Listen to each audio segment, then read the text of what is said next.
So Naphtali today and Dan. So I'll do Naphtali first. Because, Naphtali seems like boring. And nothing's going on with him, but you will be surprised how much there is about Naphtali.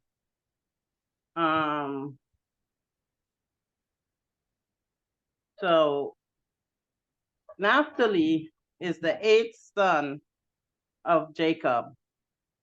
He is the son of Jacob and Bilhah. How do we say 8 in Kikongo, Nana? So I'm going to start in Genesis 4:21. I'm sorry, 49:21. Says, Naphtali is a hind let loose. He giveth goodly words. That means Naphtali, he was blessed with the gift of speed. He could run. And he was blessed with goodly words. He was an eloquent speaker. That's what we call today motivational speaker. So those were his two gifts. In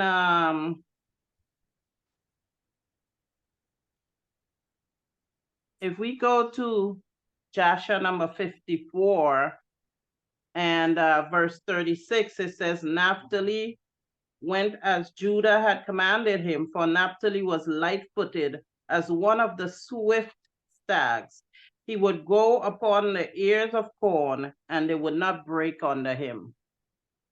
So Naphtali reminds me,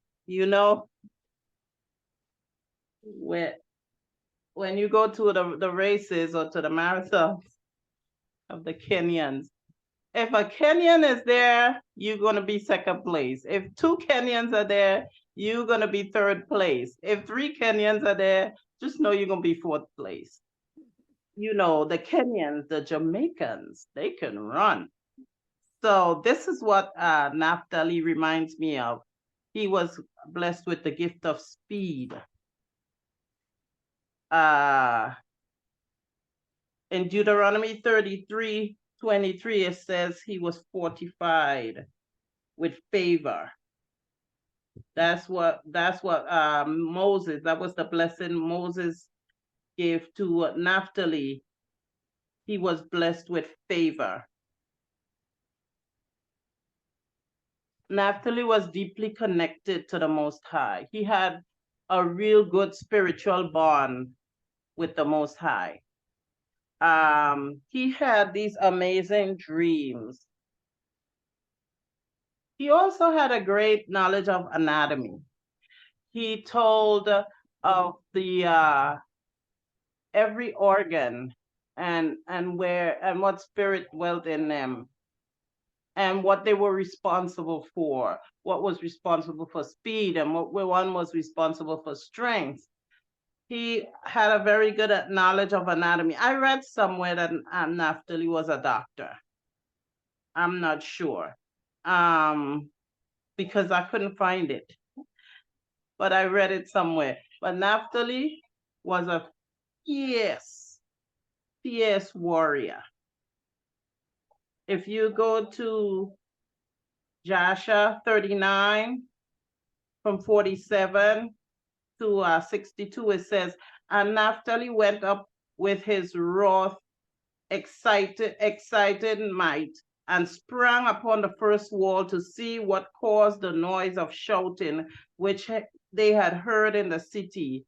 And Issachar and Zebulun drew nigh to break the doors of the city, and they opened the gates of the city and came into the city. And Naphtali leaped from the first wall to the second wall and came to assist his brothers. And the inhabitants of Gaash, who were upon the wall, seeing that Naphtali was the third who had come up to assist his brothers, they all fled and descended into the city, and Jacob and all his sons and all their young men came into the city to them. And Judah and Dan and Naphtali descended from the wall into the city and pursued the inhabitants of the city. And Simeon and Levi were from without the city and knew not that the gates were open. And they went up from there to the wall and came down to their brothers into the city. And the inhabitants of the city had all descended into the city. And the sons of Jacob came to them in different directions, and battle waged against them from the front and the rear. And the sons of Jacob smote them terribly and slew about 20,000 of them, men and women. Not all of them could stand up against the sons of Jacob. I want to go down to verse 62. It says, and a powerful man ran to Judah to strike him upon the head with the sword, and there was no shield in the hand of Judah. And whilst he was aiming to strike him, Naphtali hastily took his shield and put it to Judah's head, and the sword of the powerful man hit the shield of Naphtali, and Judah escaped the sword. So who was it? Judah spoke of this battle in the Testament of Judah. We touched on it last week, where Judah said that they were throwing arrows and knives at him, and he was like so fearless. And Dan, he would have died, he said, if Dan didn't help him. So this is the rest of the story of that battle.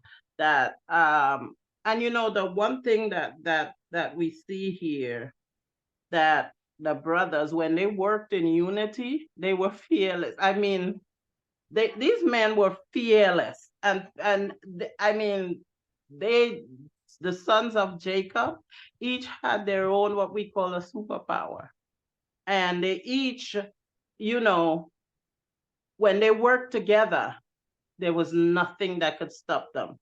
And we don't get to hear a lot about that. In the book of Joshua, it goes more into, you know, some of the battles they had and all their abilities and gifts. But in the Bible, it doesn't really touch too much on this. But Naphtali, he was born, he said, he was born of Bilhah, Rachel's handmaiden. And so he said he was born on the knee of Rachel, and Rachel loved him so much that she prayed that if the Most High would give her a child, he would be exactly like Naphtali. And it says that Joseph, when Joseph was born, Joseph was like a carbon copy of Naphtali. So he was born on Rachel's knee, and Rachel raised him as her own, because she had given her handmaiden Bilhah, because she couldn't have children. She had given her handmaiden Bilhah to her husband to bear children for her. So he was technically Rachel's child, but he was born of Bilhah.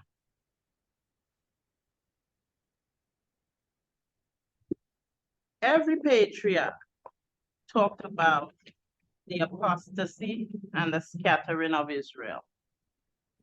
And so Naphtali spoke about his children and how they would go away from the Most High. They would go against the Most High, and they would be scattered. But Naphtali himself, he was a man that served the Most High with all his heart. And he had these amazing visions. He said when he was 40 years old, he had a vision of the sun and the moon.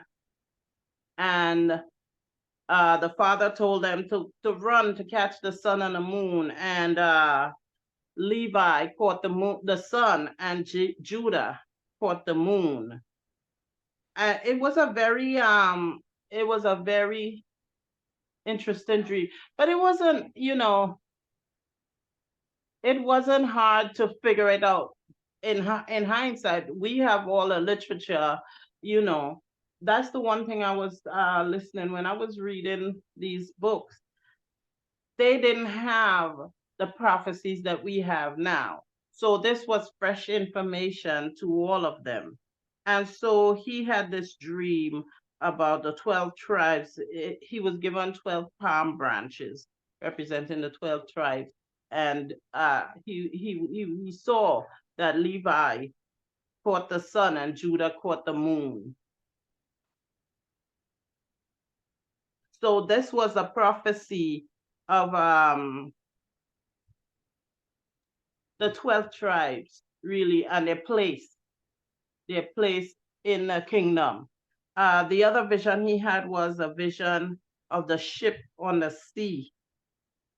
And they were on a ship, and their father was at the helm. And the ship was hit by a wave, and the ship broke up, and they all got scattered in different directions. He said Joseph went away on a boat, and the father was still at the helm, but they all were scattered all over the world. And he said they were tossed about in the sea, and then somehow they came back together. And when they came back together, he told the father the dream, and the father said, that was the interesting thing. The father said to him, every dream that we see, Joseph is in it.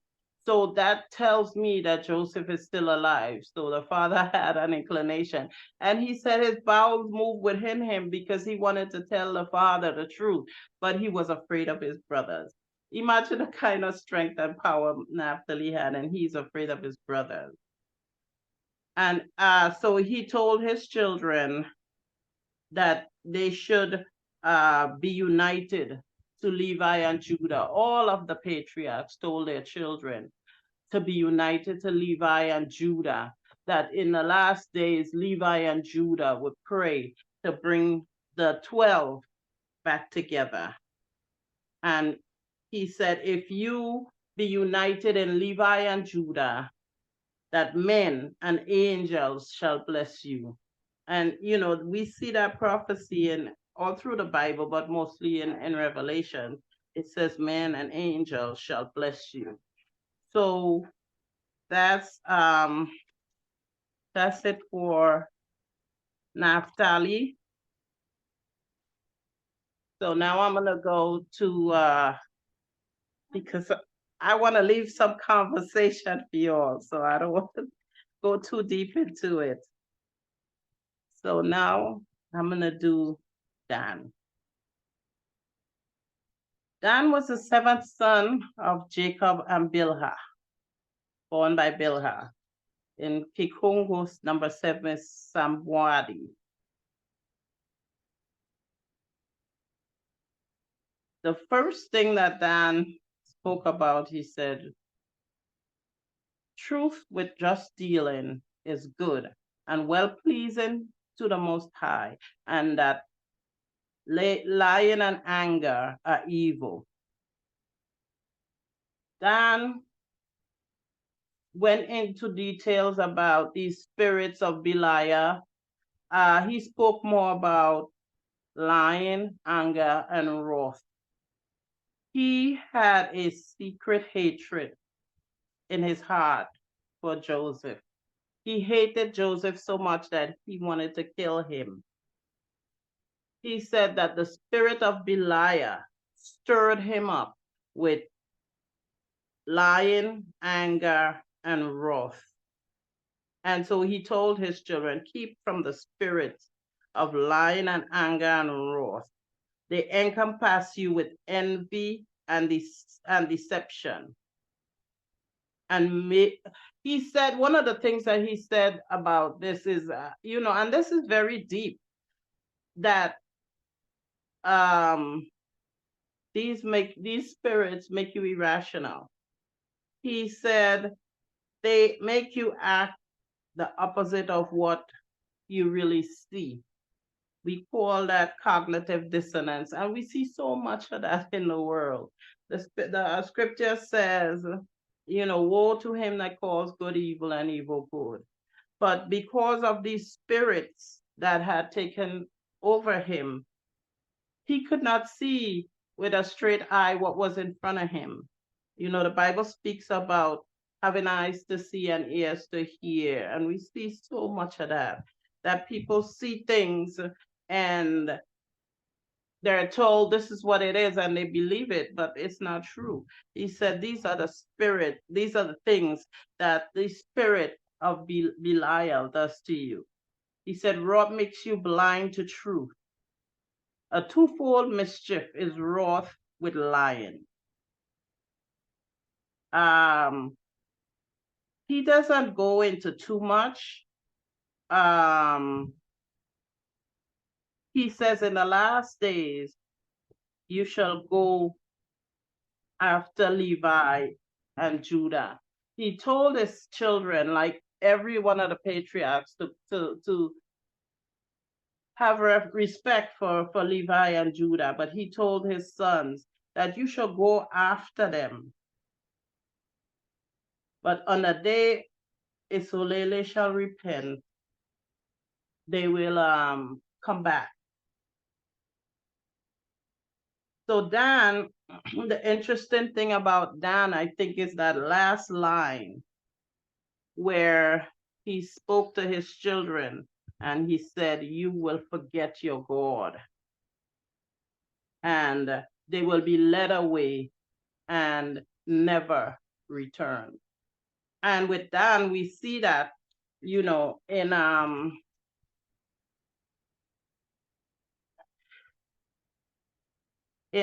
Genesis, in Judges 18, Dan he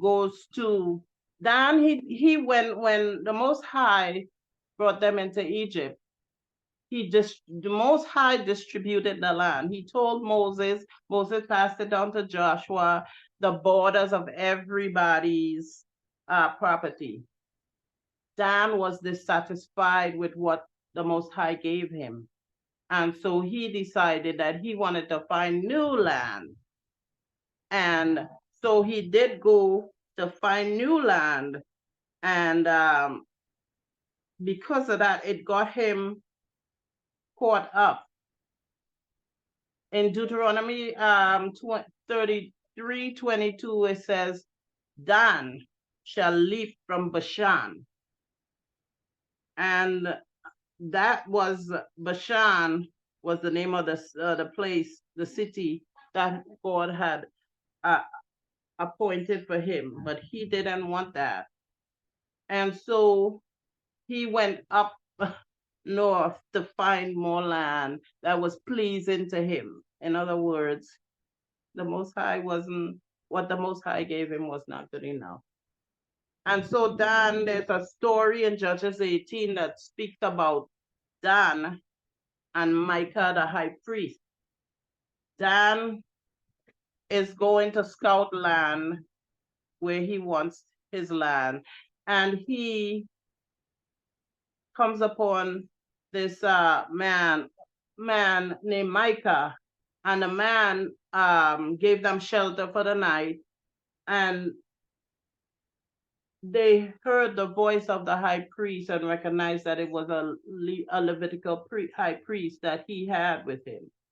But the man had the Levitical priest and he was worshiping idols. He had the priest and he had idols. So he was worshiping all of them.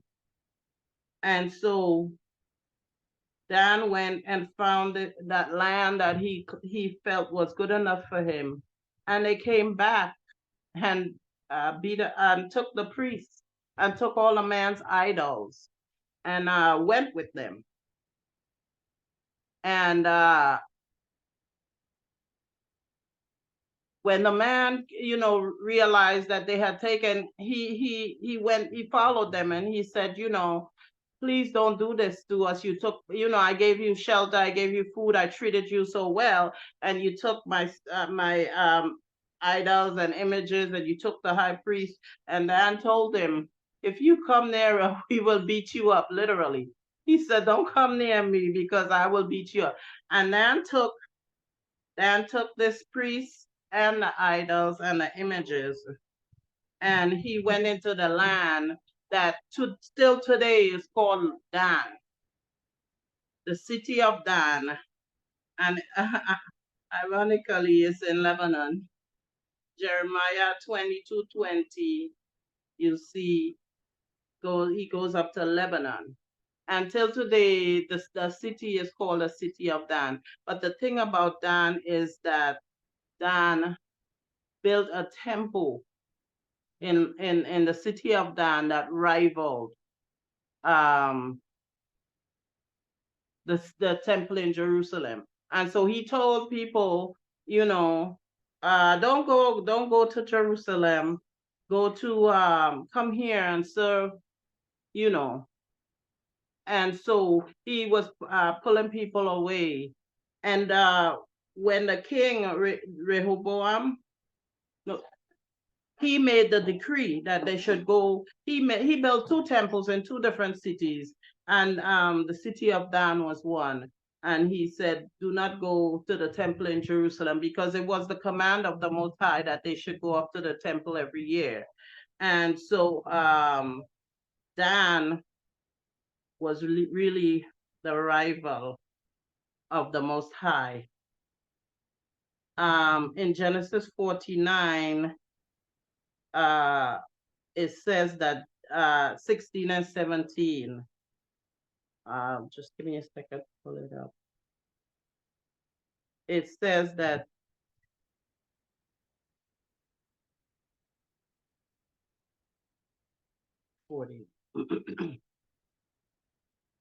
it says that Dan shall judge his people, and he shall bite the horse's heel, and the rider will fall backward. It says, Dan shall judge his people as one of the tribes of Israel.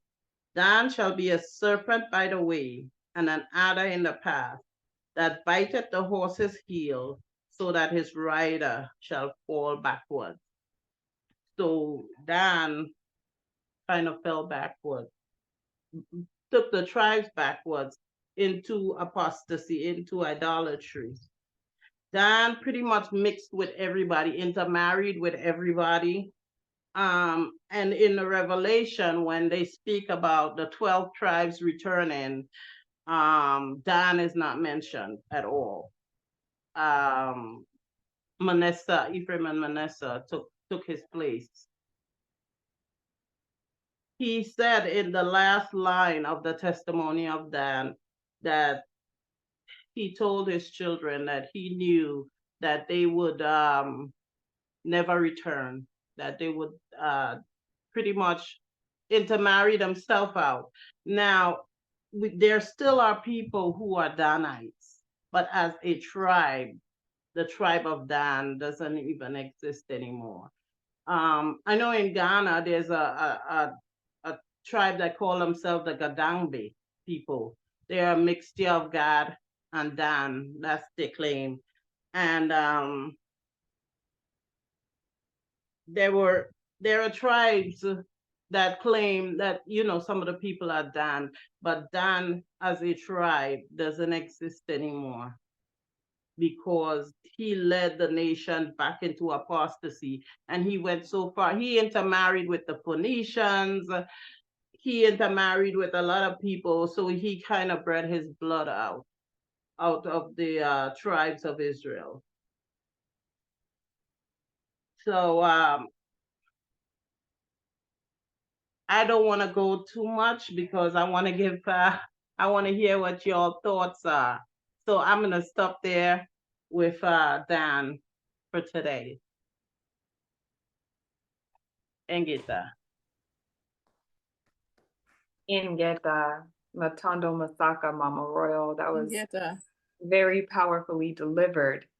So we'll go ahead and take this time now. Anybody have questions or comments that they would like to make? And Elder Matavi, wow, I could see that lightning flashing in the background. That looks amazing. Yeah, we just got in. We just got out from the patio. We got indoors. Oh, okay, yeah, good idea. So, all right, you guys, yeah, the floor is open for any questions or any comments. I had one comment. She talked about scattered on the boats. It reminded me of one of the missionary trips that Paul took. And in the description of him being on the helm of the boat and saying to the disciples at that point that not to worry that the ship would be wrecked, but they would all be served alive. And also that story is continued in the description, I think, of Judah was being on one of the planks, he and his brother, and they were saved too. So I'm catching that because, like I said, I read an excerpt from King Leopold and his comments about he knew that the Most High's people were spiritual people and that they had a relationship with the Creator. So he couldn't understand why they believed in the Brit Hadashah because I think the quote said that because he wrote it. And then as we're reading through all these different books, I'm seeing bits and pieces of our scriptures and the stories and the in-depth teachings that I sat under when I was in the religion. And now I'm seeing, again, the details of this. Also, I think this week, the other show that I watch, and he's saying that Paul really is basically telling us who he is, and that Paul is a derivative of Paulus or something like that, which is really a Greek name, or and that when they give us a description of his missions, it's all on the northern countries like Italy, Rome, capital of Italy, and all those countries, the European countries, and that was Paul's missions. He went all to those people, and again, my understanding of that is that that was some of the places where our people were scattered, so that's why Paul went there. But again, there's this understanding that the Most High's people, the true people, didn't leave the continent. And again, that's why it's so heavily, at least what I'm hearing, again, this is just what I'm hearing, that the continent has the majority of the Hamites and African Americans, are so afraid to go there. And that's one reason why initially, it was like, don't be going to the continent of Africa during the awakening because it's Hamites and they hate you. And then you got the saying, all Israel ain't Israel, all those kinds of things. So that's what I thought of. And then one other quote unquote positive aspect of that, when you posted the musical video of the young people singing, and they do that one thing about their hands, and they're doing the seeds, spreading the seeds. And I thought about that too, the scattering of the seeds. And then when you see when I saw the language in the English, it's like, okay, it's just how the Most High takes bits and pieces and show me, like I said, the back side of the tapestry, and then he shows me the front side of the tapestry to see where all these little particular parts are fitting in for the big picture, which is, on our horizon as we speak about the Most High doing exactly what he says he's going to do, which is join the two sticks, the two houses. And so, yeah, that's what one of the things that I saw as you was talking about Dan and Levy. I mean, not Levy, Naphtali.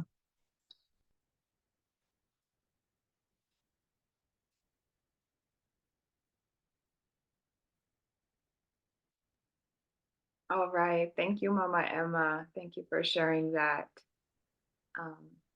Does anybody else have anything? Go ahead, Vanessa. Okay, Ray, go ahead. Right. I noticed that Naphtali had a lot of love for Joseph. Reading the pieces that he tried, Joseph ran behind him, and the description of the tears that was going on during that time when Simeon, I was surprised that Simeon and Dan had this much hate for Joseph. You know, I thought Reuben was involved, but to know Reuben felt bad about it too.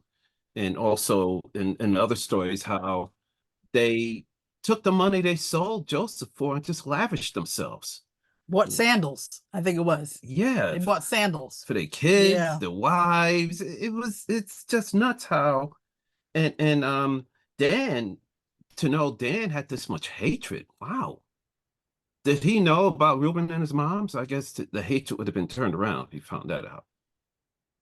But that's something we'll never know. You know, it was a question that I was asking too, because I could only imagine having these wives and all these wives talking and children just being around and listening to everything. You know, my daddy like my mama, you know, he like your mama better than he like my mama. You know, and that being put into the air constantly, I'm pretty sure was a reason why they were probably tripping and acting the way they were. You know, I've heard many preachers speak about all of the brothers and how Joseph coming to tell his dream to them, that Joseph should have kept his mouth shut and said absolutely nothing, because they would interpret the dream as well. I mean, even Akobe says to him, are you saying we're gonna bow down to you? Is that what you're trying to say? And it kind of really upset all of them what was going on, but that Naphtali had this love for his brother that, you know, how do you separate all of that? How do you separate that? You know, I know them over there, they got a problem with you, but I got this love for you in my heart. But I know that if I say something, it's gonna cost me everything. It is the worst canceling you have ever seen in your whole entire life, because these brothers would literally turn on each other. And to think of the older brothers had a 10-year age on these guys, Joseph, Naphtali, Benjamin. They were older and I assume more intimidating. That's why Naphtali said, listen, I wanted to help, but these guys are going to kill me too. And to know that they had that much bloodlust for their brother. And I can understand with the age gap, you know, how some older siblings hate the new ones, especially when it comes to step siblings. I never liked you anyway. That's real. So, but also from when we were studying about Adam and Eve and how Satan was so angry because we were, or Adam was above him, and that so Nini loved him and revered him, and Satan was saying, I'm older, you know, I've been here longer. Yeah, I should get this prestige, this love, this praise. Why this guy, you know, yeah, why is he getting a special coat? And to royal daughter, it still sticks in my mind that this coat being maybe one of kente cloth. I mean, I can just vividly see, yeah, you know, it's kind of like daddy putting a Porsche on you, and all the rest of us, we get these little cheap cars. we don't have nothing like that.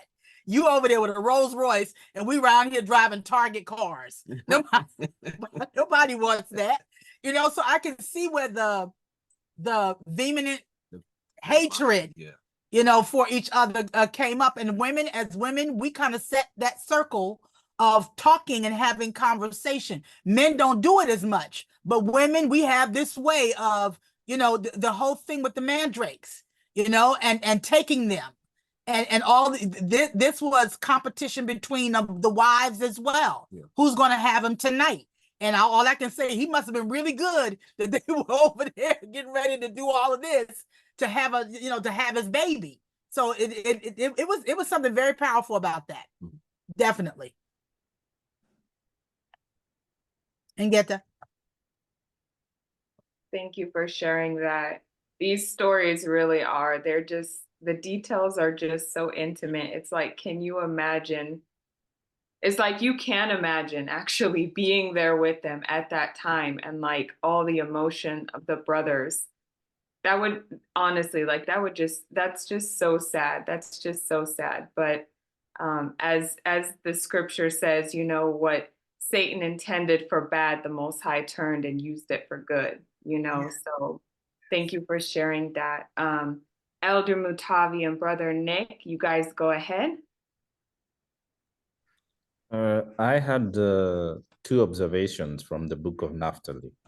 One, the way it says that the body, the spirit is fashioned after the body. I think in one of the sentences it says, because of the way Naphtali was, he was swift, his spirit was also like fashioned towards that. So meaning like your body, 14. Oh, it's 14. Chapter 1. Chapter 1. For the potter knoweth the vessel, how much it contain, and bring it clear according to it. Also does the Lord make the body after the likeness of the spirit, and according to the capacity of the body does he implant the spirit. Meaning your spirit cannot be, your body cannot contain a spirit that does not match. Yes, there's gotta be like you're given your portion according to your spirit. And that goes hand in hand with your body, your gifts, perhaps, and things like that. So that was the first observation. The second observation is when he spoke about Levi grabbing the sun and Judah grabbing the moon. We know the sun is to give time, right? And the moon is to give seasons. So there's a revelation there that's going to be deeper. And the other thing we know about the sun, it gives light. So Levi was supposed to give light to the other 12 tribes by always shedding the ways, the ways in which the other tribes should walk or follow. So that is the light Levi was supposed to shine upon the other tribes as a source of light. And this source of light would basically shine on all the other tribes. But also what's more important is what they talk about, the 12, is it the 12 palms, or there's palms of, so you have to relate the palms and the sun. The palms usually have a meaning. I think it's abundance, and there are three meanings. There's abundance, and I think the other one is victory and things like that. Can't remember the first one, but there is abundance and victory. So if you get the light and you follow the light, you'll get on this other side, abundance and victory. So Levi was to bring out the commandments and the ways they would follow, and by doing so they would get a lot of abundance and victory that follows them. But if they're not, then they would have problems with that. And that was the revelation in terms of the sun for Levi and the palm trees. And for Judah, it would mean Judah would come in seasonally as a king, in the sense that he would be brought in. And that's why we see that the Messiah was prophesied to come in after a season, after they've gone into captivity. you see now Judah coming back, and Judah would again be brought into the land after a season as well. So there's that revelation about Judah and the seasonality because of the description on him getting the moon. That's the revelation I got from the book of Naphtali. And also the swiftness. You remember, I think we did in the last session where we were talking about each tribe's people had like a diadem, which was like a crown. And I will share the picture of the previous one, but the crown for Naphtali would probably have something like an antelope or a deer to symbolize the tribe he came from, because they were swift. And the crown of, let's say, Judah would be having like a lion, something like that. So it's something just to recollect, and then you keep it at the back of your mind so that as you go forward, you can see this tribe goes with this tribe. Goes with this symbol or totem, just to give you a representation of this person was coming from this tribe. And lastly, there's also, you can see the family issues, like what you're speaking about. You can see the family issues, the way they were relating. Remember, Jacob was not living in a different state. So whenever they would have issues, they'd obviously go to Jacob, or they would try to resolve it with their father. So their father wasn't too far away. So all this is happening within the commonality of access to their father. And it says that they will be brought back, is it to Eden at some point? And you can see the consistency in all of them talking about their bones being brought back to be buried where the fathers were buried. That means Abraham, Isaac, and his Jacob, and the sons were to be buried on the same place.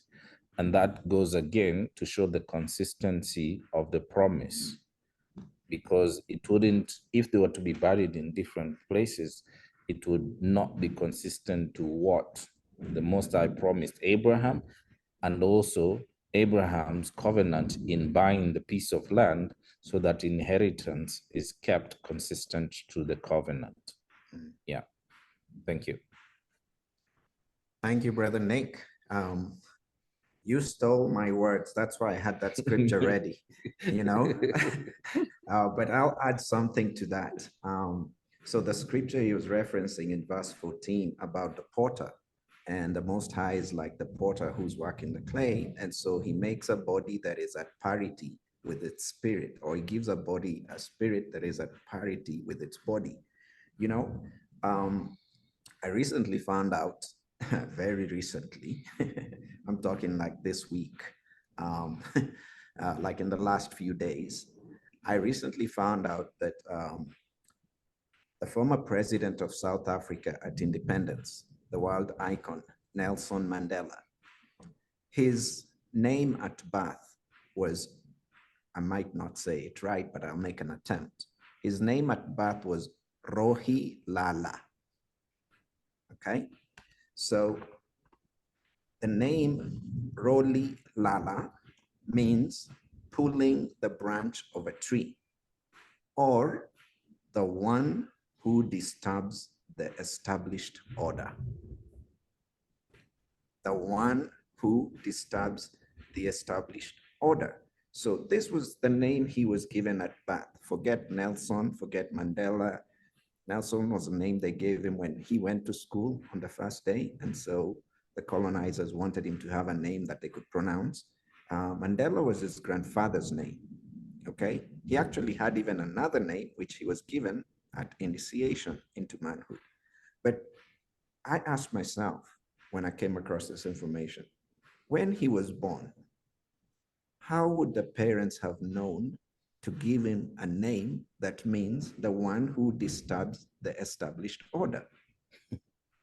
It was only by the power of the Most High, Tatanzambe, because Tatanzambe knew, I am putting a spirit in you that matches this body, and this is the spirit that will be disrupting the established order, in the promised land.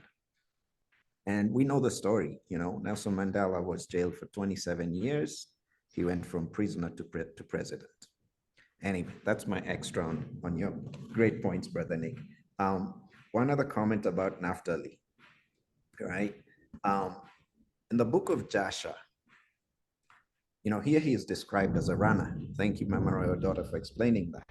But I remember in the book of Jasher, when Joseph and all the people were coming up south from Egypt to come to Canaan to bury Jacob, they encountered Esau, Jacob's brother, and Sarah.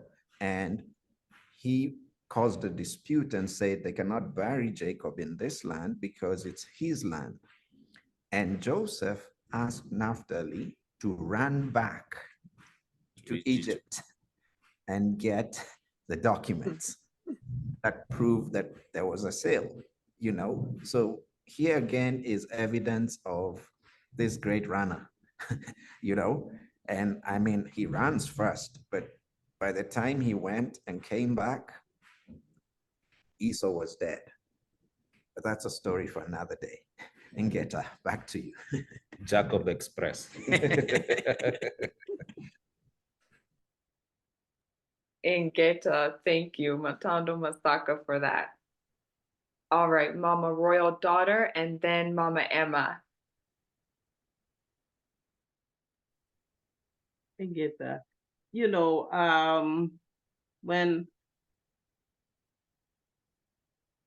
When brother said about the spirit that is put into the body for a certain purpose, it reminded me of that scripture where Moses was told that he was going to die, and so he prayed. He asked the Most High for a leader for Israel. He was so concerned about Israel. And the Most High told him, go find Joshua, who I have placed a spirit in.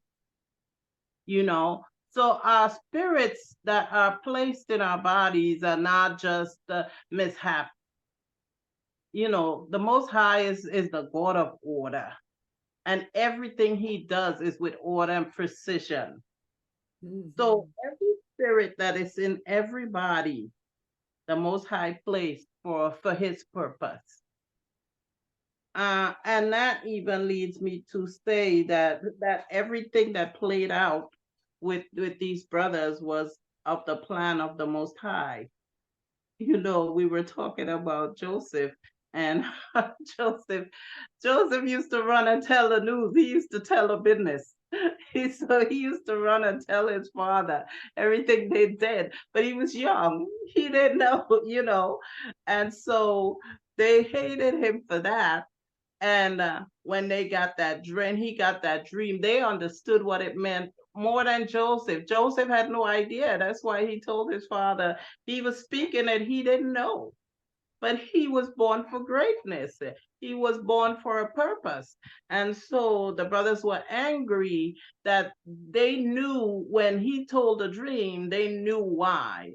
And, it's so ironic that when they sold him, that even that came back and they said, we're going to buy shoes because we want to walk on that. He thinks that we're going to bow down to him. We will walk on him. I mean, like, how evil and cruel can your brothers be? But then it brings me back to Dan speaking about that spirit that makes you see the opposite of the reality. When these spirits take over you, when they were functioning in the spirit of the Most High, they were unstoppable. But once these spirits take over you, you can't see straight.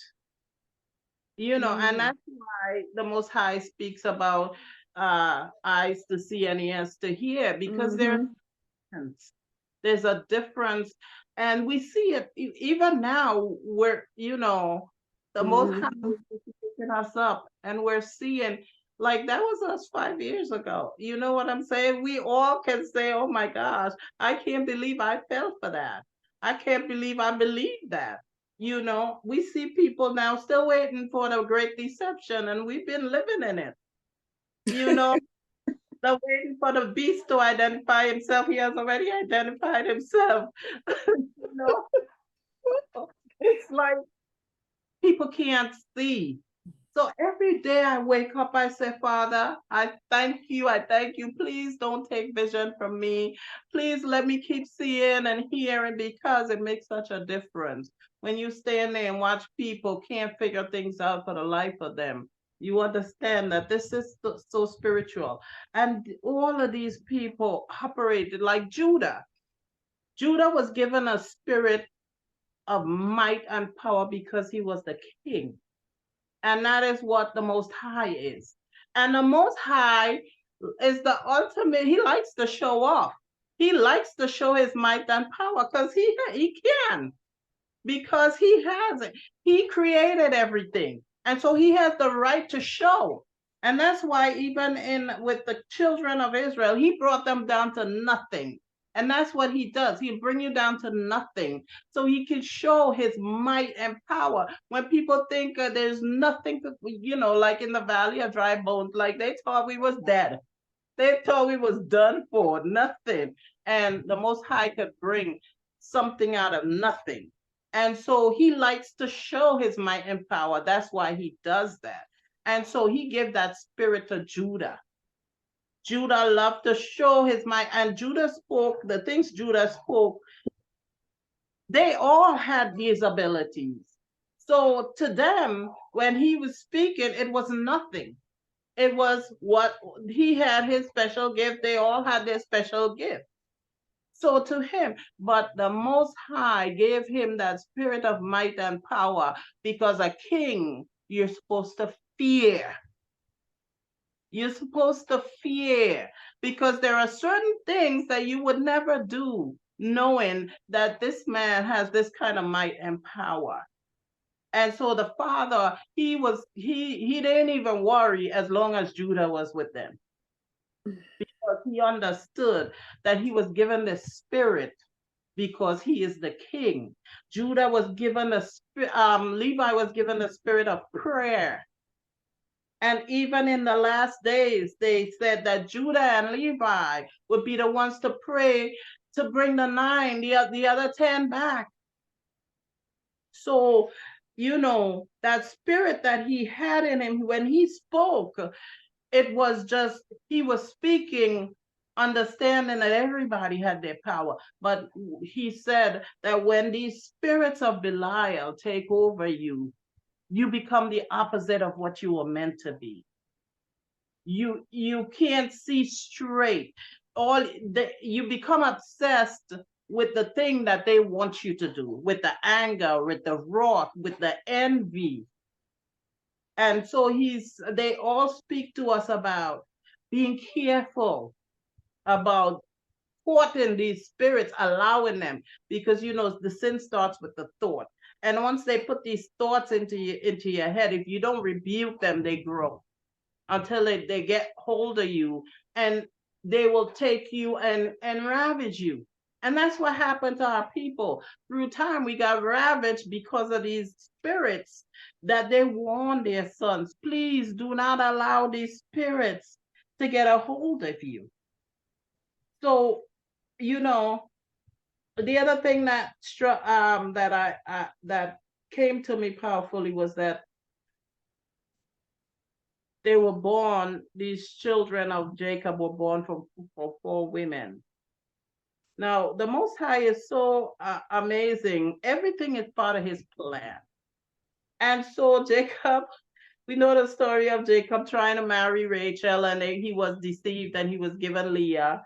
And Leah and Rachel have this conversation when Rachel took the mandrakes from Reuben, and Leah comes out and says, how many times do you cheat me out of my husband? And she said, well, he was my husband first. He came to marry me. He was deceived into marrying you. And he had this conversation. And when Sister Vanessa was talking, this is what came to my mind, that they were born from 4 women, but we understand what happens because the Most High wanted them to intermarry with the tribes alone. So we understand what happens if you marry your close relative.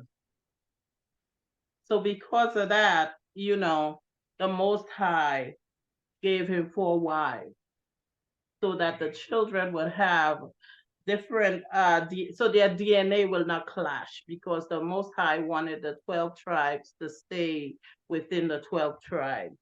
So, you know, the Most High is so wise. He's so wise in everything that he does. And the last thing I wanted to talk about was the brother was talking about the symbols or the totems of the tribe. There's this woman that has a YouTube channel. The name is Seven Heaven or something like that. But anyway, she claims to be, she's from the tribe of Dan. And she speaks about how Dan, anywhere you see Dan, they like snakes. They breed snakes, they play with snakes. And, you know, I've seen a lot of things where people just have this affinity for snakes. Now there are snakes and there are serpents. The whole story on snakes is a whole other pathway. But there are venomous snakes and there are non-venomous snakes. And it was said that there was a certain type of snake that, or serpent that Satan used. But when you see a lot of these worshiping, they use the non-venomous snake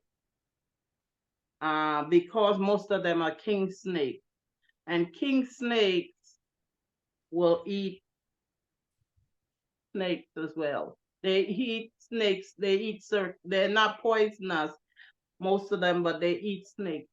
They eat other snakes. So that's why they're called king snake.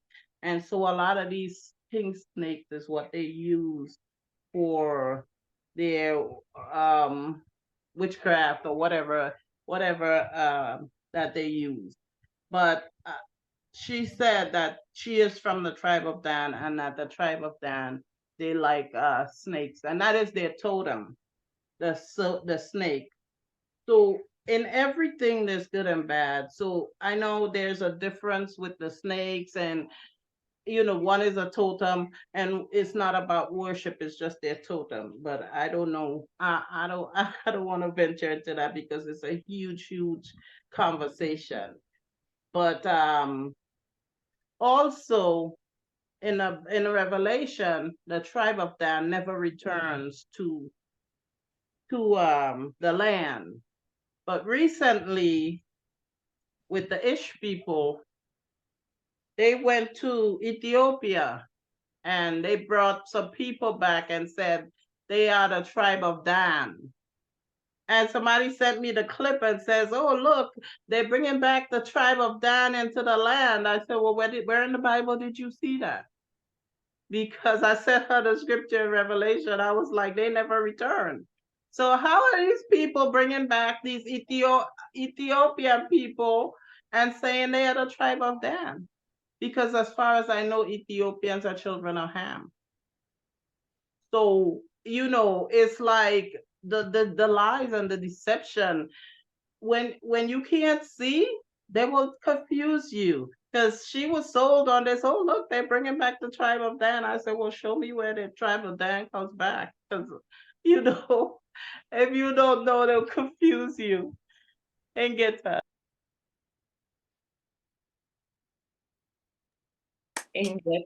Thank you, Mama Royal. Thank you. Mama Emma, go ahead. Time is given. And then back to Elder Matavi and Brother Nick. Oh, most awesome. Oh, yeah, this is a lot. Again, we just slipped back into the backside of the tapestry with all those strings here and there and this which way. Look like it's going, oh, yeah, I know where this one's going. This one is red, and oh, I can follow that. And then all of a sudden it just disappears into all this Yeah, deception. The book of Revelation. But anyway,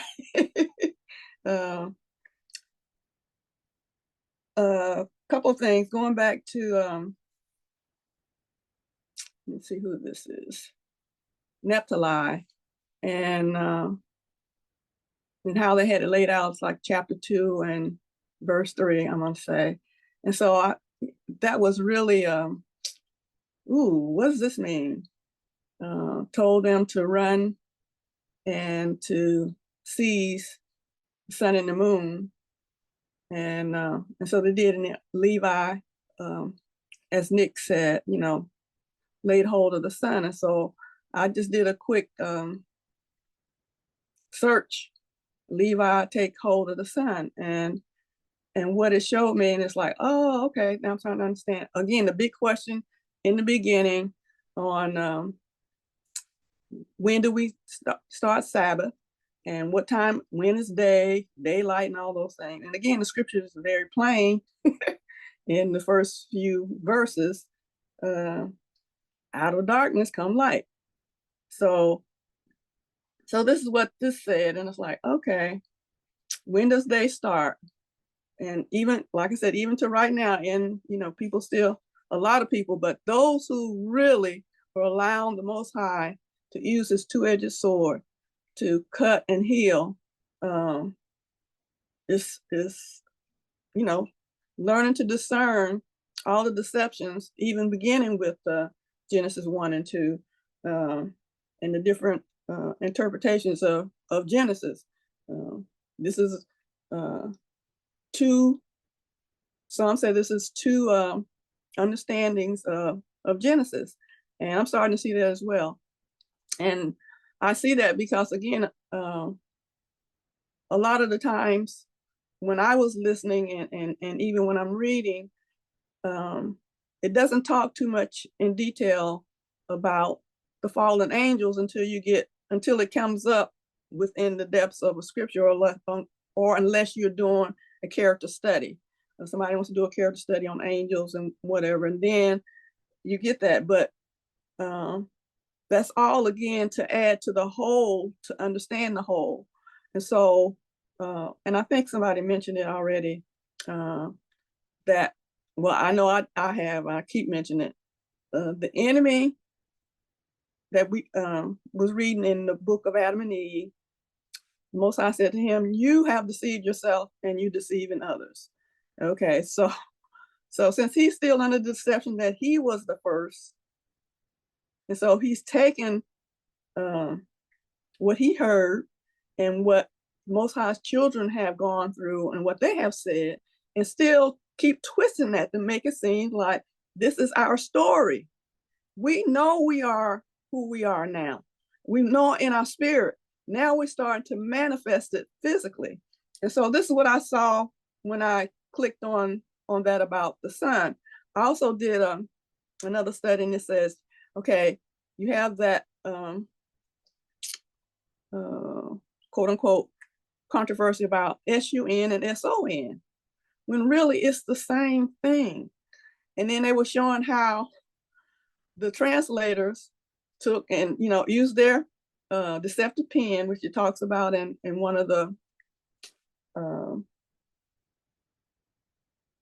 I can't remember if it's Isaac, in one of the prophet books. I think it's one of the minor prophets.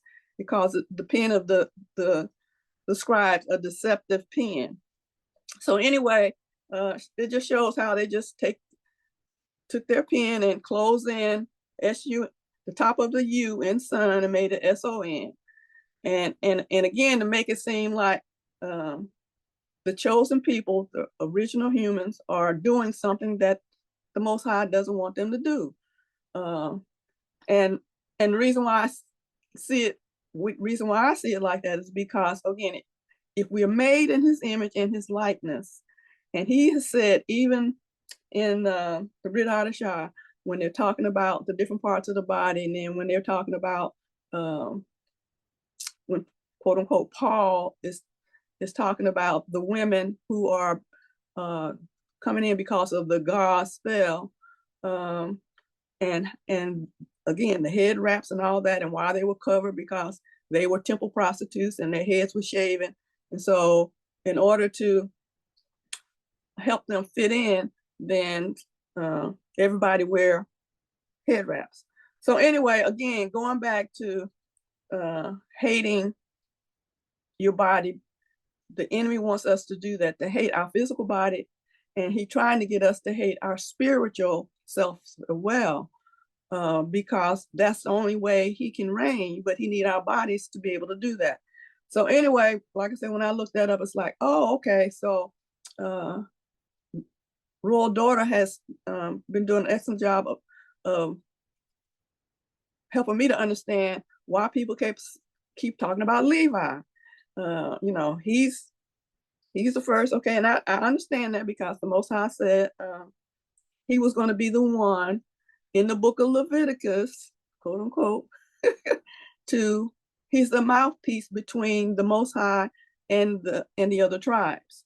And so as he's speaking, but again, that's why the enemy attacked him the hardest. Okay, and we see that, you know, when it came out of the first Exodus, Aaron was chosen to be that Levi, according to, again, the Brit Hadashah. But as we and again, to really see how that's working, you know, going back and reading through these books that we're not supposed to be reading, we're finding, you know, the true order of things. So anyway, so like I said, when I saw this, it's like, okay, let me look this up because I'm not getting anything. So but as soon as I looked that up, it's like, okay, the sun, and this again, rises and it gives light, as Nick was saying. And we're at that point, the dawning of the rising of the light of the world. And again, in our Bible, in Romans, it says, now that you in the light, walk in that light. Okay, so again, they still keep trying to make us seem that we are not in the light. And so they bring in these things about color. And we know that's still very important, but they want to diminish it. And got us, even to us, so it's like, okay, well, it's not the point. It's really not the point, but it is about darkness, about no light and light, the absence of light and light appearing is how I'll see it. So anyway, those are some of the things that I was seeing in this and on that one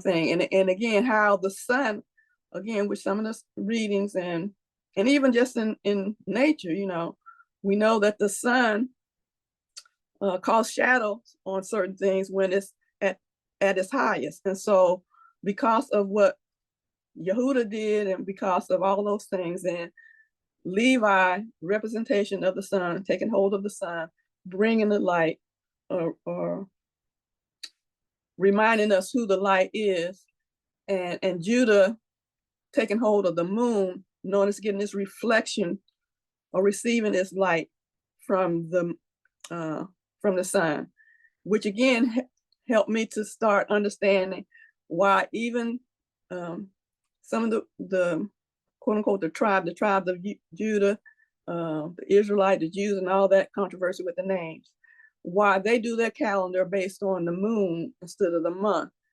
And it's like, oh, and so again, people, it's like all these scholars and they just miss these little things because I don't know why. I guess because it's my particular part for me to help me to understand and to share my understanding again with this group. So again, praise the Most High, just so many things. And then I also got caught up in Bila and Zila, and I did a word study. Oh my goodness. So yeah, the women and what they were doing. But again, it gives another perspective of they had a pure heart in what they were doing because it was about preserving the seed, the pure seed. It wasn't so much about, you know, how people do it today. And they, again, our translators use the word jealousy and then what jealousy is. And we see that again when we're talking about, and Nick brought that out about the different functions of the body and how Dan, Dan was talking about that.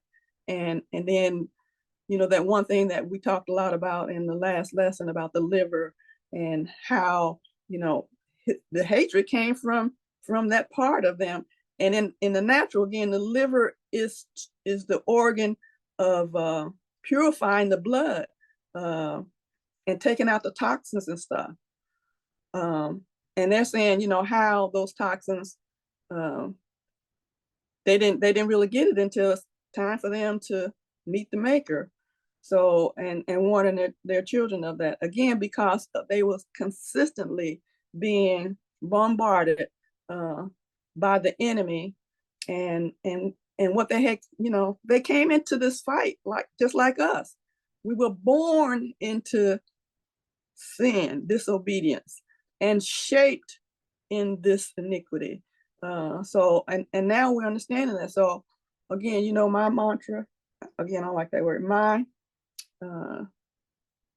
continuous exhortation is, we are the light of the world, the salt of the earth, in every hue and in every tribe. And I just hold to those scriptures where it says, you know, we are a nation of kings and priests. And the Most High he's not going back on his word. And so, you know, their interpretation of what's going to happen to us, the Most High says he didn't create a weapon that was going to destroy him, his body, and we're a reflection of that. I mean, so it's a lot. I saw a lot. It's like yeah. That's all. Engeta, Matando Masaka, Mama Emma. And welcome, Elder Patrick. It's nice to see you here. And also welcome iPhone. I'm not sure who it is, but welcome. Time is about 11:53. So Elder Matavi and Brother Nick, you guys go ahead. And then we can just say a closing prayer for anybody who might have to leave. And then we'll continue on going back to you, Mama Royal Daughter. Okay, I'll try and make it quick. This is back in the book of Naphtali, I think verse 24, but you have to get the context from it, from verse, I think, 15. So one of the lessons we learn, the Testament describes an order of things. It describes the way things are made, things are done, and how the order of things is. And it also goes to say that you cannot beat the eye to hear. You cannot do this, then expect that your hearing is not working, or you closed your ears, or you cannot do this to your ear and then expect that you're not seeing. And and the reason for that is that you cannot produce light if you have darkness, and you cannot get darkness if you have light. And that in its context was just describing there's an order to things, and that relates to the scripture, you shall know them by their fruits, because you cannot get onions from an apple tree, basically. So it goes on to describe the verse 24 in the first chapter: sun and moon and stars, change not their order. Change not their order. It's important. And this sun, moon, and stars are also in connection to the Levi, Judah, and the other brothers. And the reason why it is important, because if you change their order, you mess with the order of things. And we can see what happens to when people and even fallen angels, when they mess with the order of things, yeah, they get some character development.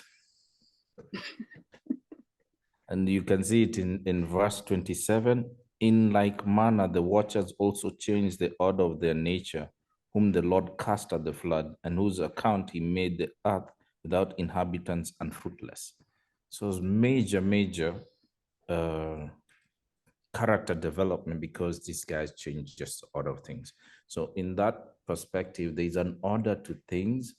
And we also see this in the book of Dan, because you see that anger and lying go together.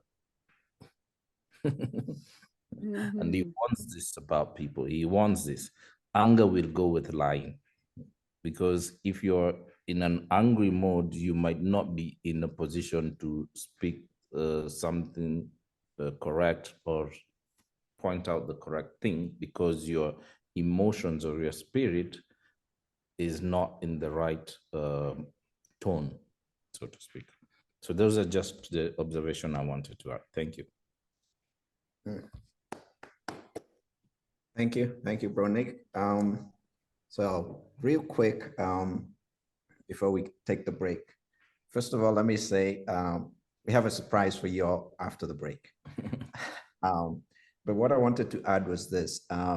Sister Elder Vanessa was talking about, she was joking or chiding about the way she imagines the women must have been going at each other, you know? Yes, it's possible. It's okay to have that creative liberty to think about that. But one thing you get to understand when you understand people on the continent, even those where there are multiple wives, there's a social order. For example, the first wife is referred to as the big lady.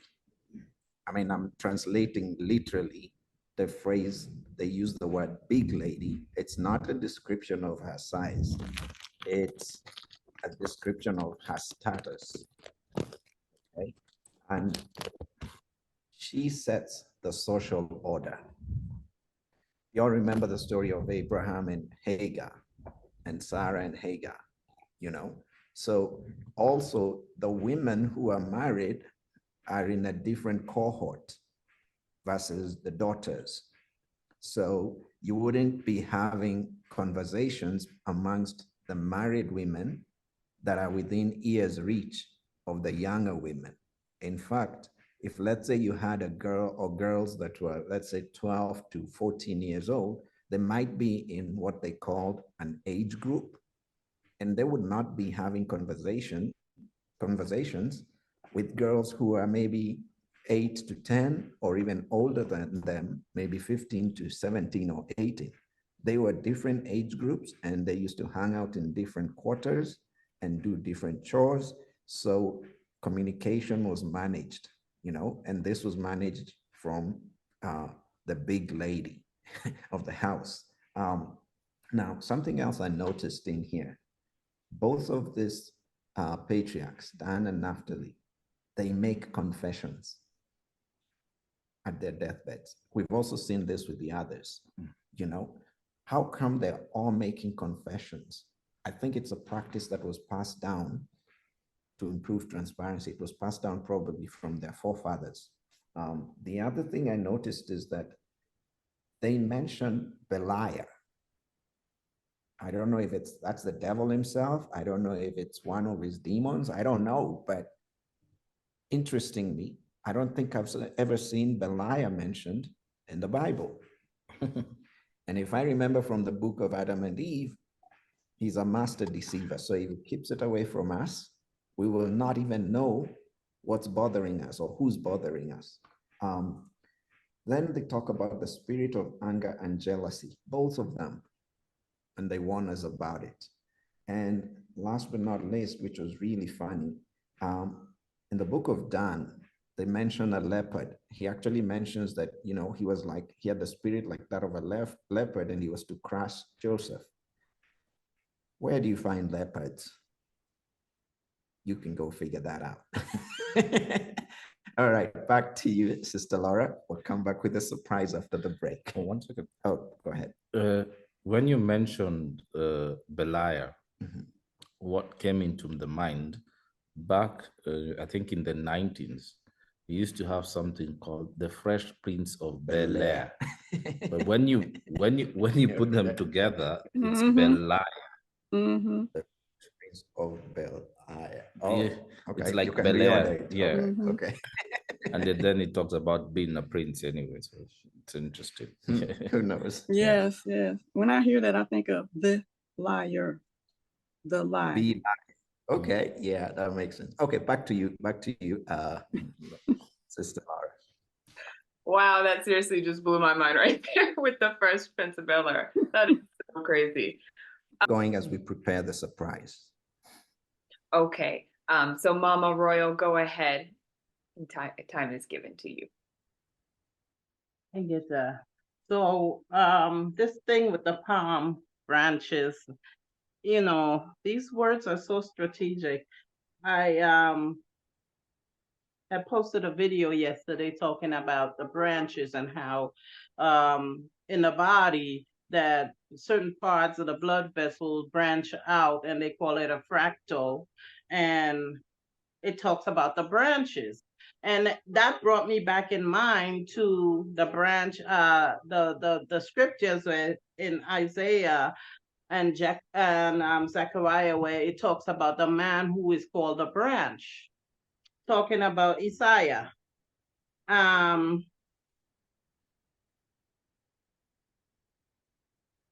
And when Christ came before his death, like 2 weeks before his death, when he came into Jerusalem on the donkey, they threw palm branches at his feet. You know, and I in my reading, I learned that palm branches, they do that for royalty, for kings. So in other words, they were hailing him as the king. And that got the attention of the Roman emperor at the time, you know, and I'm sure they thought, like, we better hurry up and kill this man, because they knew, you know, going back to the dream that Naphtali had, and it was talking about the palm branches, that there is a significance with the 12 palm branches and the palm branches that were thrown at the feet of Christ when he rode in with the donkey. They hailed him literally as the king, and the Romans knew that, and it terrified them. Then I was reminded of the scripture in Revelation 12, where it says, and there appeared a great wonder in heaven, a woman clothed with the sun and the moon underneath her feet, and upon her head a crown of 12 stars. It's a very similar dream to that dream of Naphtali.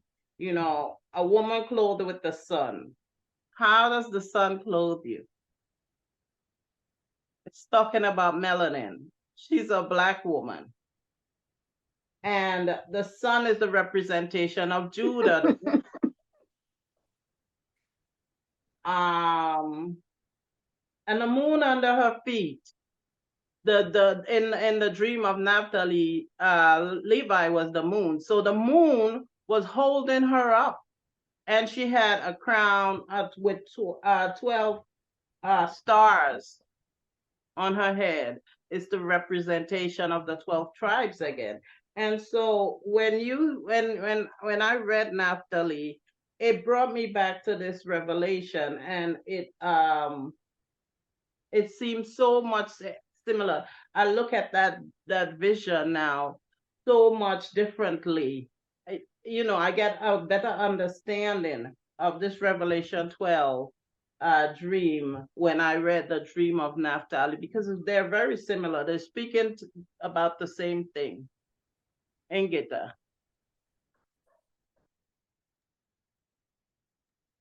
Engeta. Thank you, Mama Royal, for that.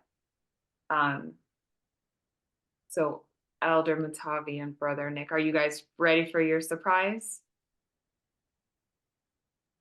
Or are you Yes, still preparing? Yes, no, we're good. We're good. So the surprise is that we are actually, some of you may have noticed we haven't indicated where we're dialing in from. So now I'm going to show you where we're dialing in from. I'm going to change our name and indicate where we are. And then I'm going to show you a picture, just in case somebody is watching this, so they don't think we are just saying something. All right. We have been blessed to be there today.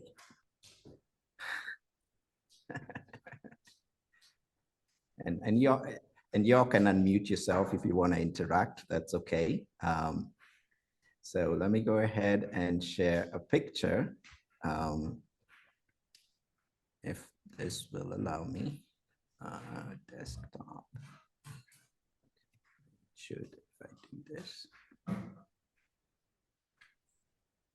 right, I'm gonna share. All right. Do you all see a picture there? Oh, wow. Oh, yes. Okay, so we took this picture. You can see what's on the background. Mandela House. Okay, and you see the address there? Yeah. Yes. Make Wow. note of it so that you can Google it and see if that is actually in South Africa. And those two little guys on the front are both of us. And then the guys in the back are actually some vendors who hang around that place and sell, trinkets and things like that to tourists. So we got to actually chat with them and share their awakening. And we could talk about it all day. So I wouldn't go too much into that. But anybody wants to take down that address, you can go ahead and take it down. This is Soweto. It's Southwestern Township, abbreviated as Soweto. It's about a 20-minute drive south of Johannesburg or southwest of Johannesburg. All right, so that's that. I'm so jealous. Be careful, the spirit of Dan doesn't fight.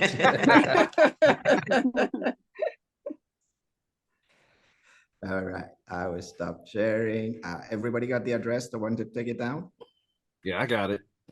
Okay, Got it. I'll stop sharing. Let's carry on with the discussion. And I know you guys might have questions about what it's like and everything. Feel free to do that. I think we might be able to go on for maybe another at least 20 minutes for us. Well, the weather looks nice. Yes, we were enjoying it outside before that storm came through. Yep, but it is nice. It's actually summer here. So I was wearing this little jumper outside because it was a bit breezy, but now I cannot stay in it anymore. It's like in the 80s. You guys talk in Fahrenheit. So I don't know what that is in centigrade. I'm all mixed up with conversions right now. But yes, it's nice. It's summer right now. Yep. Yes, I've been watching another YouTube video that came up in my feed, and I just was watching the young guy in South Africa. They've been there, I think 9 months, and they've been interviewing other African, quote unquote, African Americans, or maybe quote unquote American, who are visiting, and yeah, like I said, getting ready to allow the Most High to do their thing through them, to clear up some misconceptions. But their testimony is, I'm open to whatever the Most High wants to do with me, and this is the vision He's given me, and I'm here. The last one I watched was this couple from Texas, couples from Texas, and what they went through. But again, nothing but excellent things to say about our people wherever they meet them. And even in their trials. It's just people's, looking past, the darkness that we've been under. So that's awesome. And again, my other channel, the other show that I watch, he's talking about the same thing. It's like, yeah, but we all have that a certain perspective that the Most High wants us to do, and so we just got to relinquish and let Him use us like He wants to. We don't hate our body. He says no man ever hated his own body, and we're learning to love our brethren and ignore those people that we conversated about at the beginning of the opening. It was like, yeah, we see you, and every time we see you, we see flames.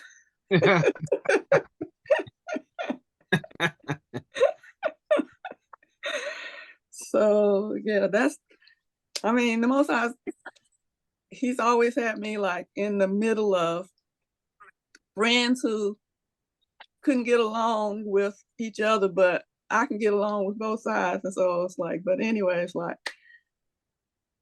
and I guess that's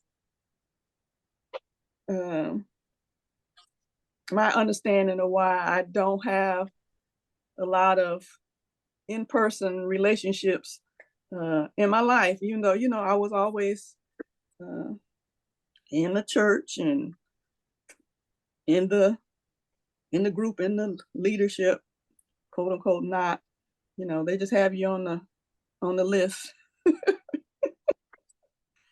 to use you, but they don't give you any authority. So that's Christianity. But anyway, yeah, this is awesome. I knew in my spirit. So praise the Most High. Hey, so when I looked up your name in well, I think they gave it to me in Zulu. I can't remember now, but it's like, oh my goodness, yes, that's what I see. And then we have this other person right next to you. It's like, okay, we got a double going on here. Double. Emma, I don't mean to interrupt you, but I don't want us to forget. So one of the things you mentioned there was you see flames, and you may have noticed us laughing and looking at each other. So I'll let Brother Nick here explain why we were laughing. Brother Nick.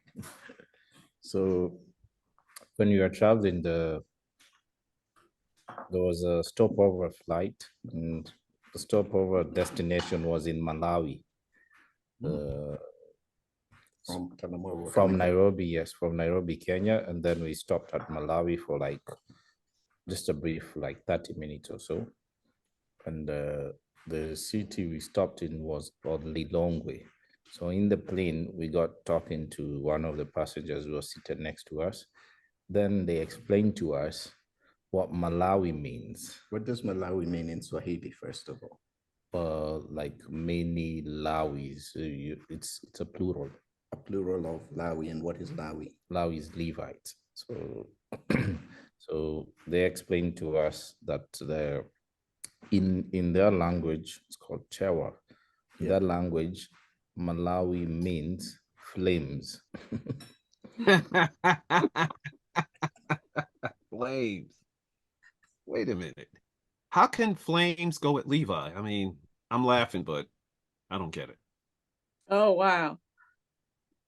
Can I give you my point? Go ahead. Sorry? Explain. He is asking, how can flames go with Levi? I asked Nick when we were on the plane, okay, I asked exactly the same question. What came to mind? Who came to mind? Do you remember, I think it was Eli.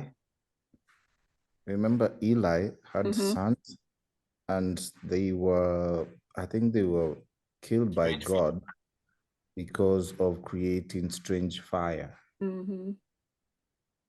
Yeah, that what came to my mind. the strange fire that they were creating. That is exactly what came to my mind when he asked me that. Yeah. So I could see, but they also have a mountain there that maybe needs to be looked at. It's like a kind of like a religious mountain. Yeah, it's important. Mountain. Yeah, sacred mountain, which is important to them. They also have a tribe that is on the north that is Levite. Yeah, close to Tanzania on the north. Yeah. If somebody has a question, feel free to just interrupt us. I'm trying to download as much as I can in the next 15 minutes before we log out. We've experienced a lot for like 2 days. So the brother asked, what does Levi have to do with fire? All the sacrifices were done by the Levites, and the incense, burning of the incense. So Levi was the only people who made fire to the Most High. Yes. Also, in a natural sense, you take two sticks, rub together. and spiritually, again, the sun, and in Revelation talks about when, well, even before Revelation talks about when the two sticks come together, and they speak the one thing. And then how they said in Revelations is that out of the sword of his mouth, he will destroy them. Okay, sword also is a type of fire, because his word, it says his word is the sword, not the literal sword like what they use. And so again, it's that there was this movie out, it was called Them, and it showed just one little scene of African American woman finally understood what the enemy had been doing to her, and he was still trying to fool her, say, if you continue to do what you've been doing, then you get your son back. And they showed this little baby and everything, and she was all in this dream and this illusion, delusion, deception. And finally she said, oh no, I see you. As soon as she said, I see you, he lit up in fire. So it's those little things, like I said, that the Most High keeps showing me. It's like, I know what I know because of him and what he doing. And he said he will never leave us nor forsake us. And then again, the other thing was about the palm. He said that we're in the palm of his hand. And then when I did a word study in history, it says it means umbuka or umbukin, in our Bible said blessing. It's from one who's above, who bows down to give blessing. So, it's just, again, even in there trying to use Hebrew as the original language, like I said, they tell us right on the little chart that they give you, it came from Phoenician and from Arab, and it passed down to all this. And it's like, okay, so, people agree with, yeah, it's original, but that's not the original name. So yeah, this is so good. You guys need to check out Black Re-Education TV too. I'm telling you right now, if the Most High don't have, like I said, he's doing what he said he's gonna do. His word does not go out and return void. It accomplishes everything whereunto he sent it, according to what he pleases. I was like, yeah. So, anything in Soweto worth going to see besides the Mandela House? Yes, there's it's not in Soweto, but in Johannesburg. There's a apartheid museum. I'm not sure I'm pronouncing it correctly, but apartheid, yes. Apartheid museum. Which means apartheid. Segregation. Segregation. Jim Crow laws, same thing. Yeah. Yeah. So that is a bit heavy, not a bit. I think I'm making an understatement by Very saying much so. It is super heavy. It's super heavy. But just before I forget, the flames, when Royal Daughter talked about the flames, now I don't know if back in the days you ever used a lantern. Yes. You know, the lantern Yes. that you put like paraffin, A week. and then there's a wick. It's fire. And that we Yes. used it as a light. So that just came to me when you're talking. So that would mean fire, then that would mean light, like the sun giving out light. I don't know if you can make that connection. Yes. But anyway, Apartheid Museum shows you a glimpse of the history of South Africa in terms of the segregation, in terms of the colonization, in terms of just the injustice. And one of the things that you learn about South Africa, 90% of the Black people are Bantus, about 90%. The rest are the indigenous San and Hoi people. Colours. Yeah, and a few coloreds in terms of the percentage of. And I'd say it was colonized, or it has an influence of the Dutch and the British. At some point, they were competing and killing each other just to see who will be the slave masters. Yep. The injustices that were done on the South Africans is unbelievable. Yeah. It's unbelievable. No wonder they can relate to the Palestinians. Yeah. It's equal measure. And when we spoke to one of the ladies at the museum, she was getting goosebumps.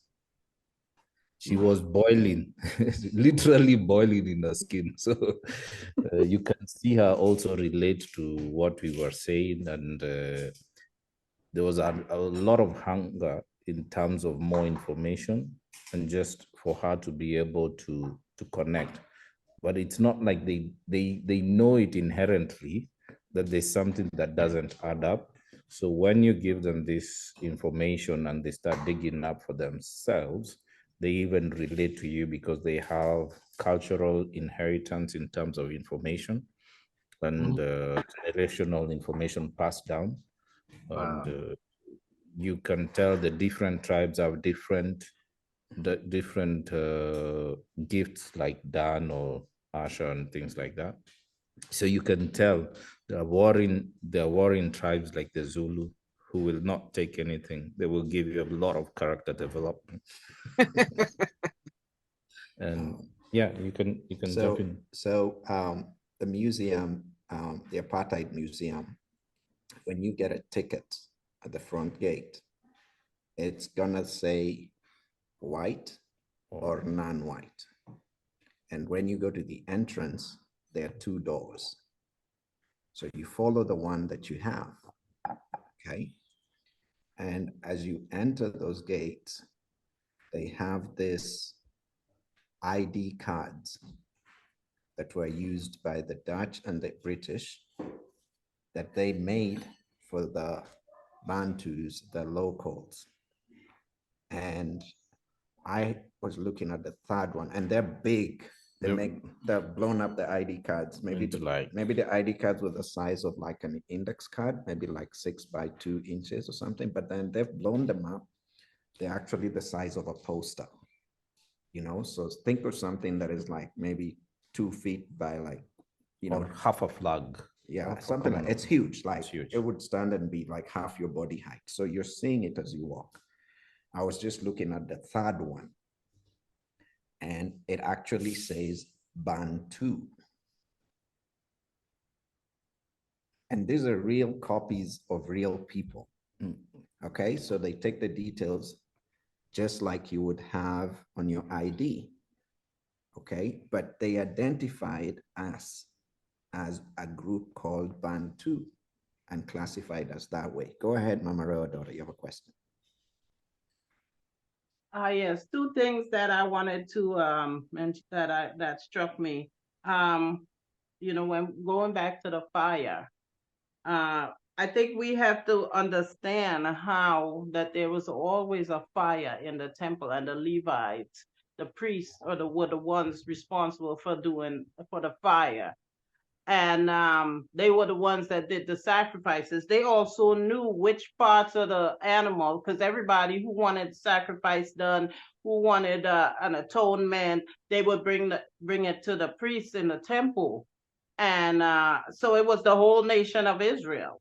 So they were constantly, but they knew which parts they should burn in the fire, which parts they should boil, which parts that they should offer up in the Holy of Holies. And, so there was fire constantly going in, but in the temple only. It was only authorized in the temple. So if they burned anything that wasn't supposed to be burned, it was called strange fire. And the Most High, as we see, wasn't having it. But also when they describe the Most High, Ezekiel, I think, he says, him that was to look upon like a man was like a human form, but he said from his loins up, it was fire. When he looked at his body, the body of the Most High, he is a flaming fire. And the Levites were the representation of him on earth. So they were the fire, which is the Most High. He is the flaming fire. The second thing was, as you mentioned, the ID card for the South African. I saw a video from Johnny John where she speaks about the book of life, that before they gave them these ID cards, they had a little book, and it was their identification with their pictures, and it also had their genealogy going all the way back as far as they could remember, so they would know who they were related to. And when they came in, when the colonizers came in, and she said up till recently they were carrying what was called a book of life, and they stopped them because I think they understood that it was too much of a connection to the Bible. So, when you understand that, it was like a literal ID card and their entire genealogy. When you understand that, and you think about in the Bible when it says he will open the book of life, as he is the kinsman redeemer, the people in his book of life will be the 12 tribes, his family. So it gives you a better understanding of, first of all, why they stopped them from using it, and they brought in these ID cards. And the people that retain the culture understand what they're talking about in the Bible. And Gita. Question. And get that. Yes, Mama Emma, go ahead. You showed us this picture, this address, and the spelling. Yilakazi. Yeah. Akazi.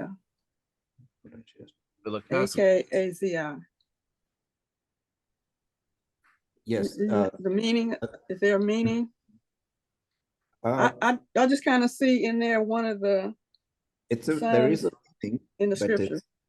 It's spelled with a V. The first letter is a V, as in Victor. Okay. I have not looked up the meaning yet, but it does have a meaning. And actually, just one key thing to note, that same street is the only street from which you have 2 Nobel Peace Prize winners. Because on the same street, not too far away, is the house of Desmond Tutu. Okay. And there's a lot more history on that street. Yes, it's a very, very key place. We had the benefit of some family here who told us where to go, where to go first. And it's heavy. When we got into that apartheid museum, we thought it was 10 minutes, like an hour. We thought we'd rush through and be done in about an hour, After going in, after about 10 minutes, it was so heavy, we just sat down to gather ourselves, because the emotion, the rawness of it, and the reality of it, it helps you understand the people. it helps you understand where they're coming from. And we're talking of history that goes back to when the Dutch first arrived and the English first arrived. Then they had conflicts amongst themselves, and the locals, the Bantus, were caught in between. Then those two colonial masters joined hands and took the land of the natives, enslaved them, forced them to labor. Then they discovered gold in Johannesburg. So there was a gold rush, just like we had in California, in the history of the US. And the locals were made to work in the mines. And the government built this government housing. That is where for black people who worked in government. So Nelson Mandela's first wife was a nurse, and she got that house that's in the picture that we showed you. Okay. And today we were driving around, and our hosts informed us that all that housing is on, I don't know if it's a windward or leeward, but anyway, when the wind blows, the gold dust from the mines goes towards those houses.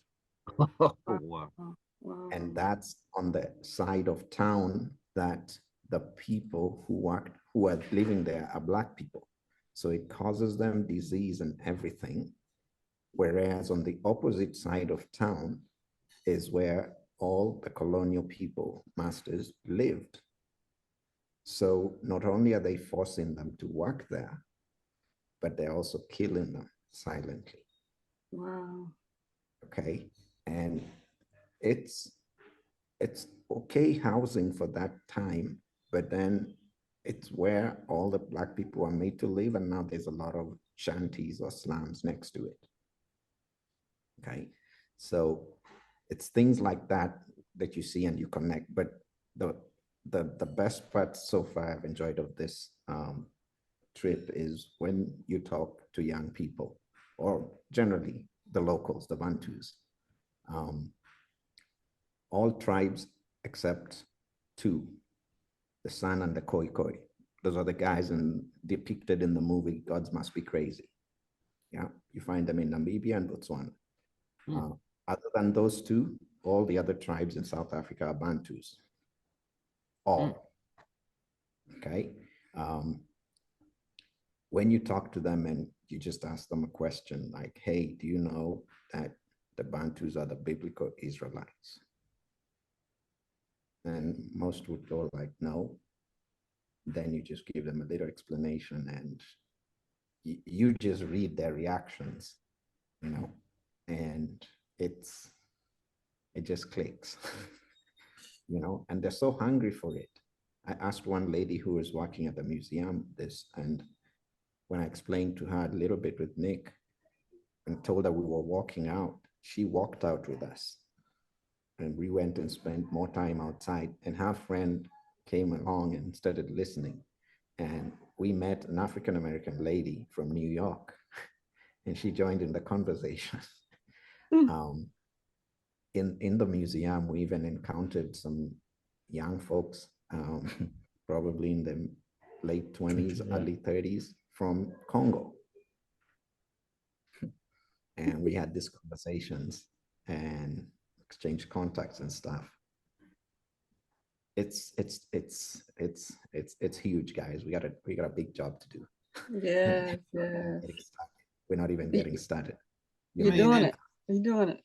This is, as you was giving that story, it's like in the scriptures, again, how they steal our stuff and just, but anyway, I don't see you all as Paul and Silas, but Paul and Silas went into the prison.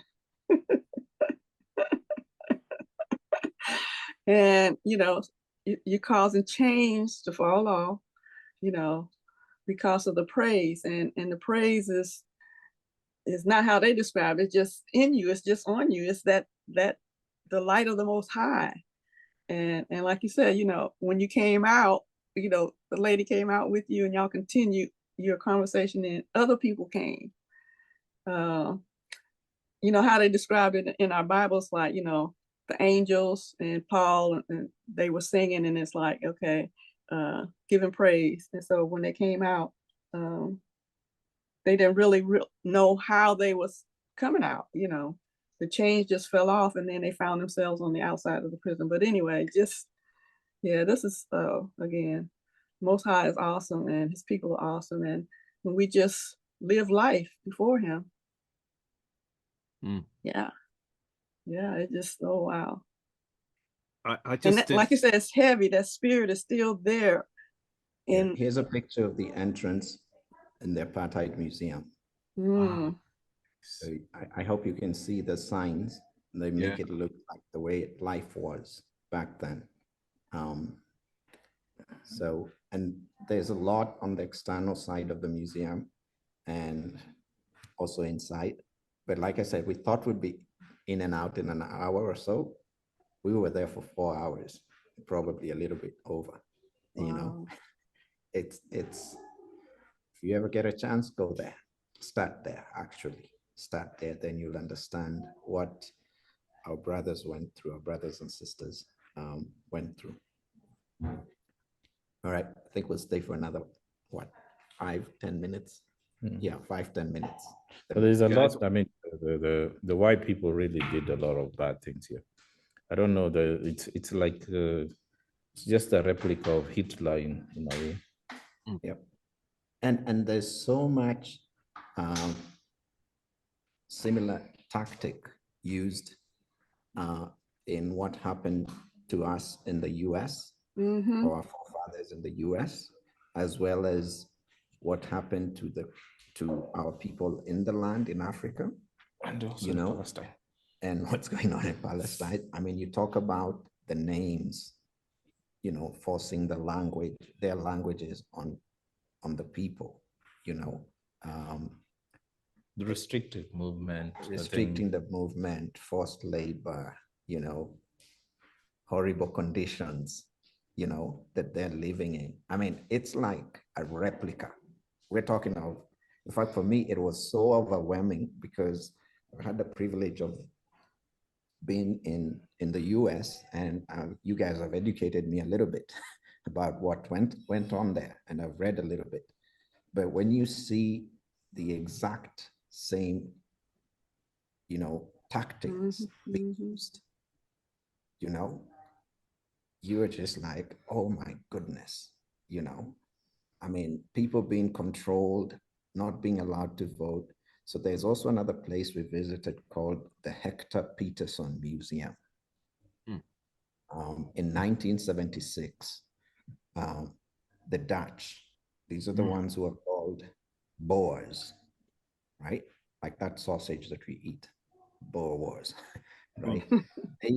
They were co-ruling South Africa with the British. So they imposed on the Bantus that they had to conduct education in their language, which is really Dutch, mixed with a little bit of Bantu languages, but it's predominantly Dutch, which is what you hear people calling Afrikaans, with a double A and with a K.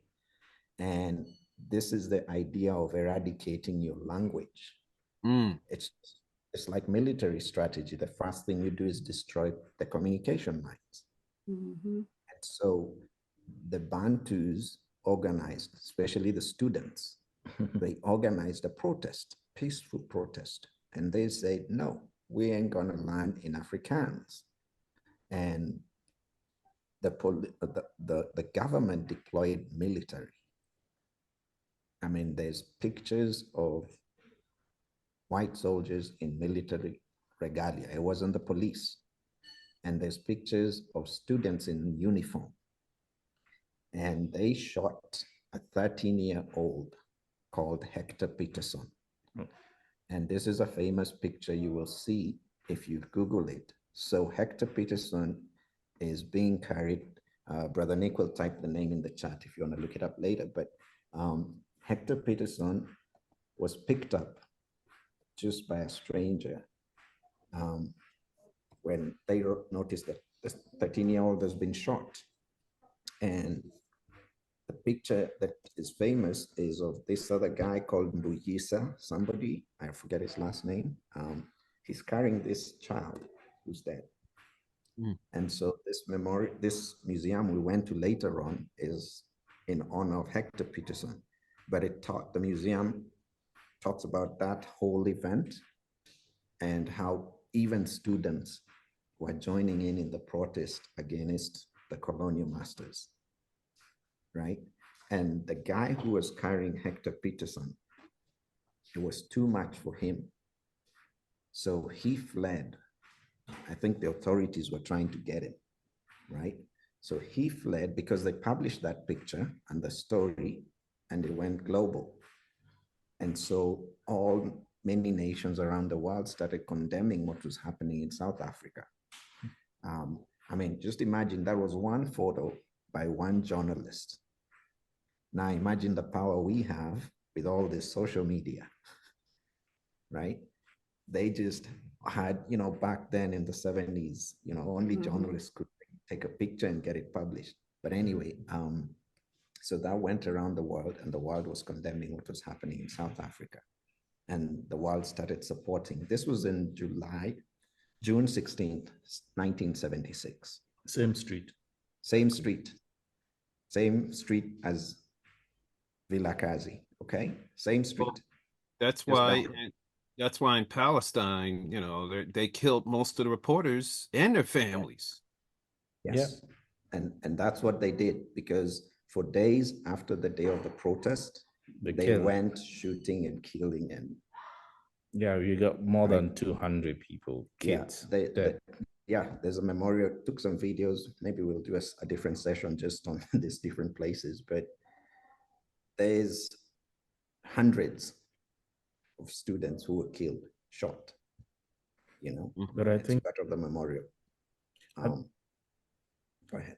I think the bigger thing is that the awakening of the Bantu, or the Bantu people, is really important, because, for example, if someone comes across this and they are South African, it's important to question and ask yourself, why is South Africa called the Rainbow Nation?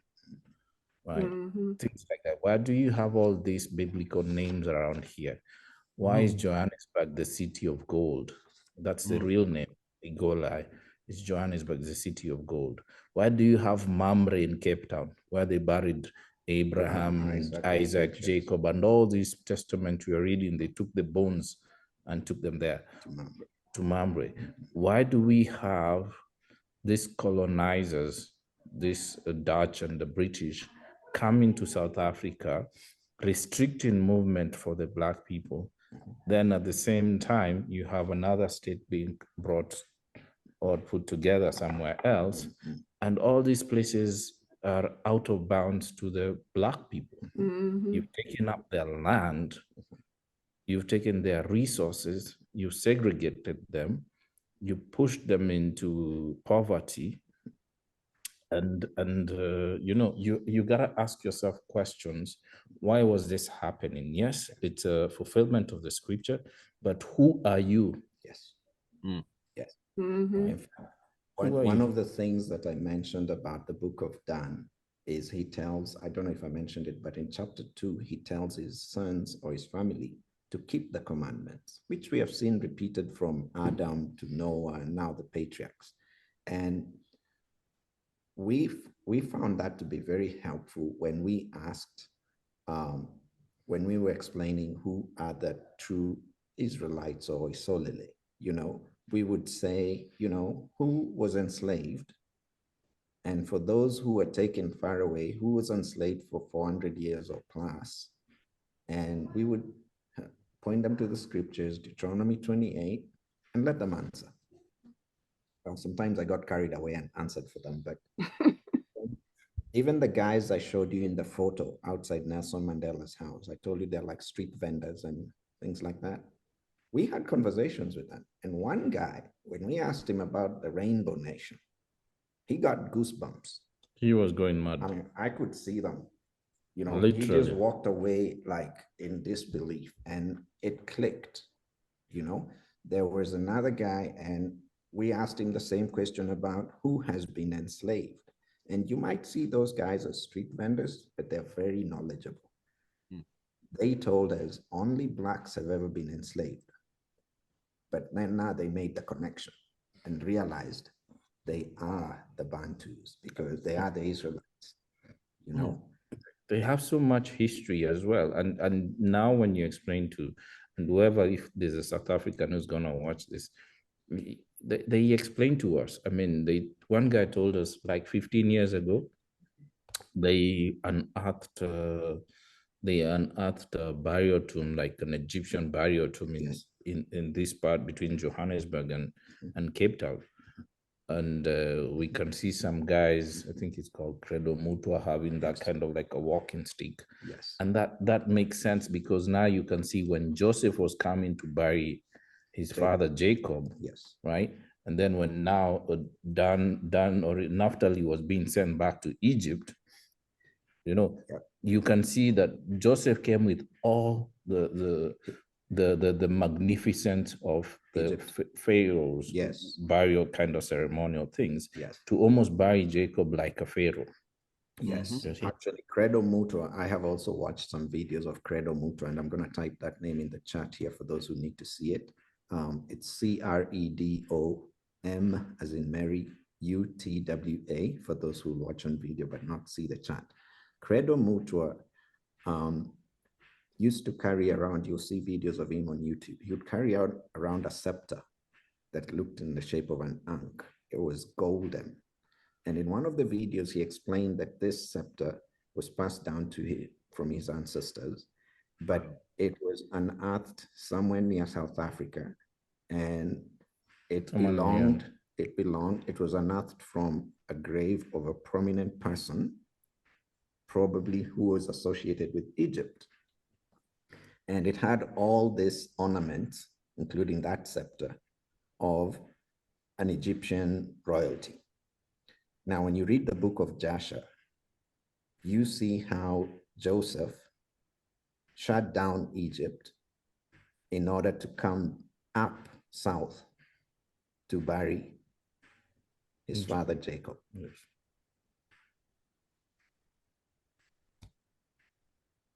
I'll leave it at that. You can connect the dots. So these guys will have a lot of information, and in terms of their history, it's very rich. But also, I think what has happened to them not only symbolizes the curses we are told, but also starts to symbolize the restoration that is expected to happen. Yes. I mean, we know, I mean, for example, Nelson Mandela's house, the bed the kids slept in, the blanket was made of jackal's skin. Wow. Like a jackal. It looks like a dog or something like a fox. I mean, you can't make these things up, you know. And where do you find jackals? Where do you find jackals? And where do you find Jerusalem? I mean, you all connect these dots, you know, and you start seeing why this was happening, and now the fulfillment. And even now that we are able for us to be able to come here is because there are restrictions which have been lifted in terms of visas that allow us to come here without having to apply for a visa. And these visas are not so different from the restrictions that they were putting on the blacks in terms of movement. Yes.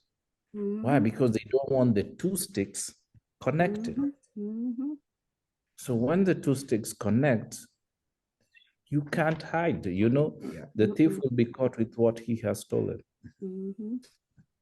And he's being caught right now. And especially with these people, there is a deep fire. These guys have got.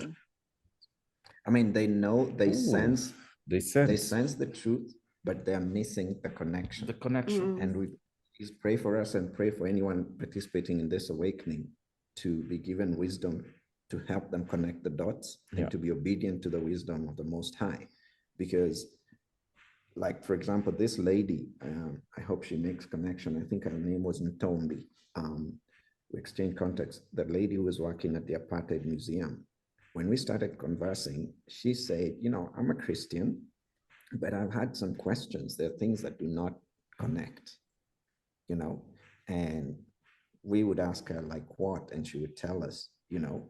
So whenever you just give us some information, the reaction wasn't like, I'm just looking at you. It was like, I get up. I mean, she stops, she turns around, she's just holding her head, and you can see the goosebumps on her hands and on her neck. And she's like, oh my goodness, you know. They don't even know things that many of you knew in your first year of awakening, maybe in 2020, like Abraham, Genesis 13:1, went up south out of Egypt. You know, they don't know about Deuteronomy 28. Why? Because they're still mostly in the religious circles.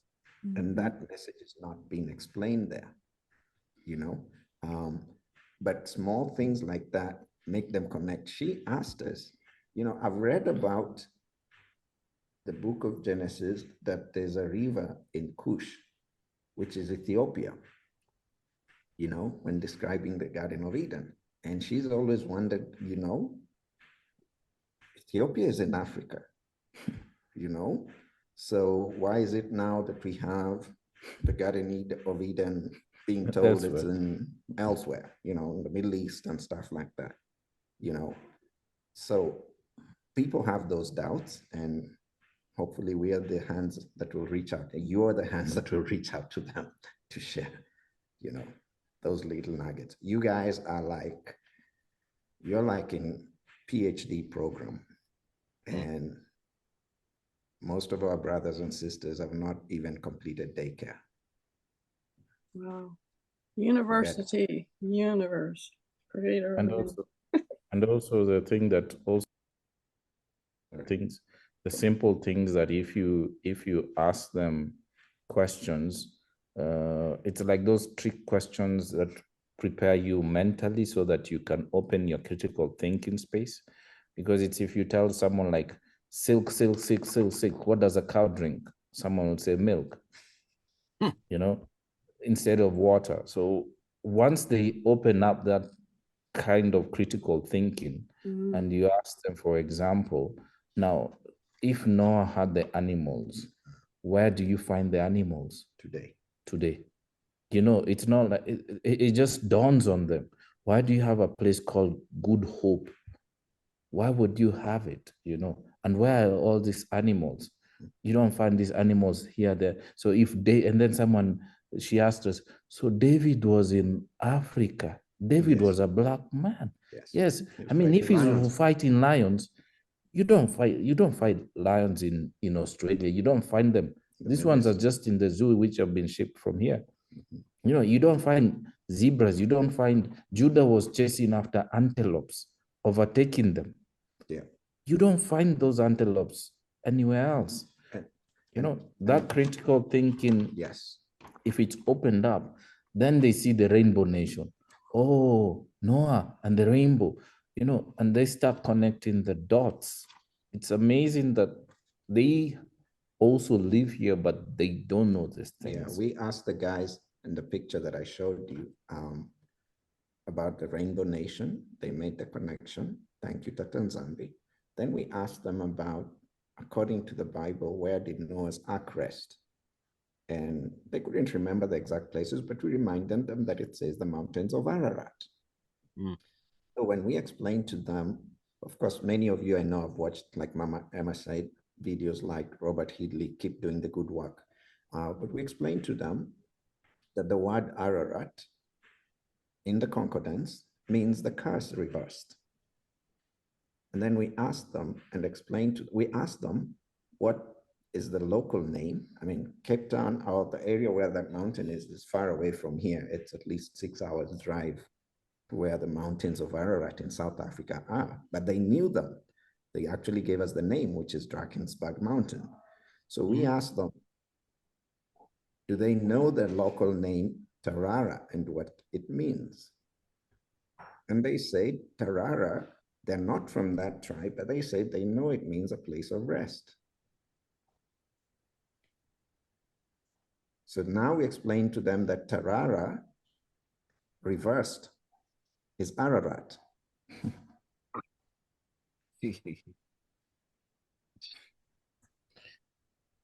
I mean, it's their language. We don't even have to really express anything. We just let them internalize, bring it out. Yeah, but hopefully we'll get a chance, and we'll have some connections and sit down and, you know, review all this and present it in a different fashion. All right. Back to you, Sister Laura. Sorry, we went on for a minute. No worries. This is Beautiful.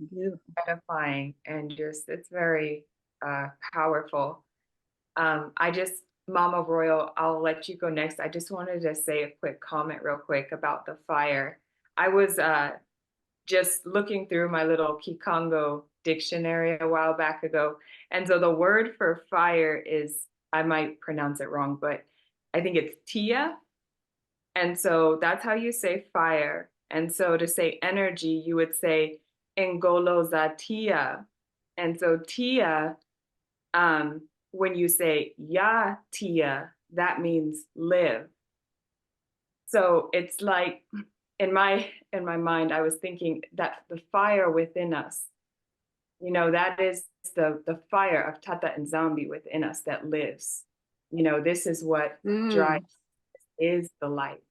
And I was also thinking about the sacrifices. Levi was, as Royal Daughter was saying, Levi's in charge of the sacrifices.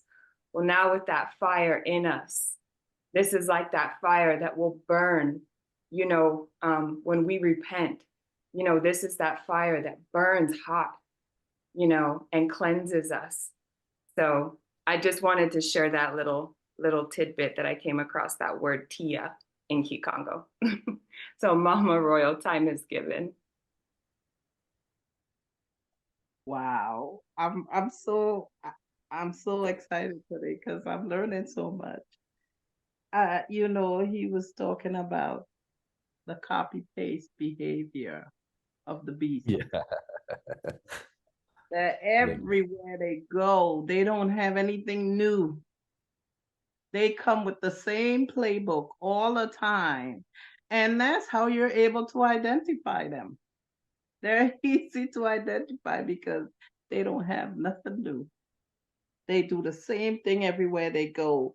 There is a scripture in Daniel where Nebuchadnezzar had dreamed of the beast.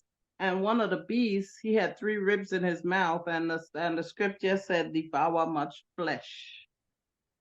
And, you know, when you were talking about how our people were just mercilessly killed and slaughtered, whether they were on the land or on a ship, or, you know, in the diaspora, they were treated the same way because we were under the same prophecy, and the prophecy said, devour much flesh. But, you know, as the scripture says, whatever they do to you will be done back to them. And so it brings us full circle to that scripture we were talking about, where he said he would make a feast for the birds and bodies would be piled up, you know, and they'd be finding bodies all over, because exactly what they have done to us, they determined their fate by the choices they made. And that's what they did to us. So it will come back to them. And that's why we have to strengthen our stomach, our minds, because, you know, what we're seeing now in the Middle East is it's not going to get better. And we just have to understand, because, you know, a lot of people they don't make the connections, and they can't relate the two things together, and they will say, well, you know, this is happening. Why is the Most High letting this happen? But unless you know the whole story and the context of the story, this may seem an isolated incident to you, but it's not. They're all, you know, and in the patriarchs that we study today, and all the other patriarchs, But mostly in the ones we studied today, they spoke about how Judah and Levi would be awakened first. And they would be responsible for praying and bringing back, you know, the other 9 tribes. In Genesis 49:9, it says, Yehuda is a lion's whelp. From the prey, my son, thou art gone up. So it means that we have been prey. Mhm. We were preyed upon. He stooped down. He crouched as a lion. Do you understand what that means when he crouches as a lion? That's the attack position. It says, as an old lion, who shall rouse him up? But it also says that Yehuda, to the gathering of the people will Yehuda be. You know, it spoke about that in terms of Isaiah, but it also spoke about it in terms of the tribe of Judah. And the dream spoke about Judah and Levi, that the Most High would wake them up first, would bring them to life first, and to Yehuda will the gathering of the people be. And we're literally seeing that happening in front of our eyes with our 2 brothers. It's literally you're unlocking people. And when you speak about that, you know, I think about even us awakening. It's like you were in a whole other dimension. I look back now and I see people that are still walking asleep. And I say, wow, that was me just a few years ago. And you could tell me I didn't know back then. And now I'm like, wow, I really fell for that. There's a lot of things we fell for. And now, oh my goodness. But, you know, and that's why we have to be patient with people, because everybody wasn't awakened. There's a reason Judah and Levi were awakened first, because we are the prayer warriors. We are the watchmen on the wall. We have to pray our brothers back awake. But like he said to Judah, to Yehuda, because he's the king. There's no kingdom without the king first. So, you know, to Yehuda will the gathering of the people be. And we'll see, you know, even as we're talking and trying to unlock people, that you will see the Levites coming forward and praying these powerful prayers, you know. And we all experience that. We pray, we get together and we pray. And that's not by mistake. And it's not that, and we have to understand, as we see things happen in the world, we got to understand that it is our prayers. It is our prayers that is shaking the earth. It is our prayers that is making things happen. You know, so we just got to keep on doing what our spirit tells us to do, not Belial. We don't want to mess with Belial.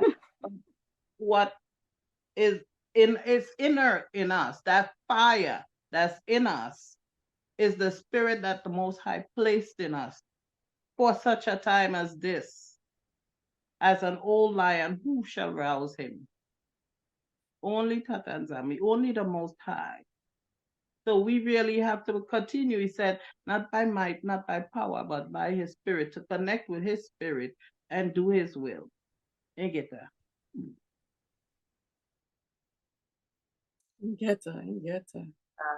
Ingeta, Mama Emma, go ahead. 2 things, short, really. As she was talking about that, the thought that came to my mind is Abraham. He didn't do word studies. He didn't do it. He said he just looked and observed his surrounding. And then he asked his father questions. And then he kind of set up a little scenario, but you know, they have already set up the scenario for us, so we don't have to do that. Well, even he didn't, you know, it was already there. And he asked his father's questions, and now that spirit has been woken up in us. Abraham, Isaac, Jacob. And, you know, like I said, that's how it is. And then the other thought that I had was when she was talking about that, and I think in the book of Job, it says, a tree cut down, if it even smells water, then it begins to sprout, something like that. But yeah, it's like, okay, again, water has to do with anointing, life, and then also how, you know, they knew that, so they not only cut down the trees, but then they covered them over with cement, and you know, all those kinds of things. Yeah, that one video that I saw was about the water in Nigeria, and the French, and how there's like, no longer, we're taking back our water.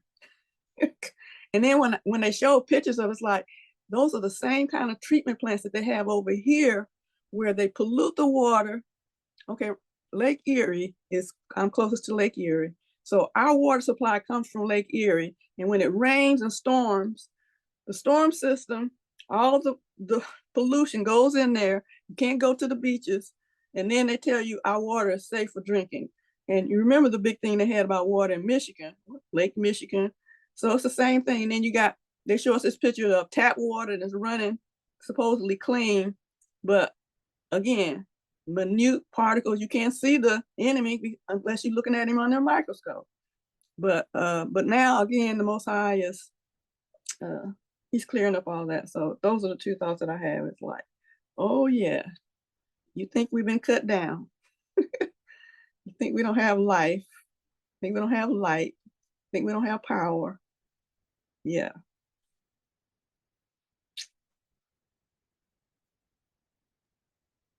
And get to.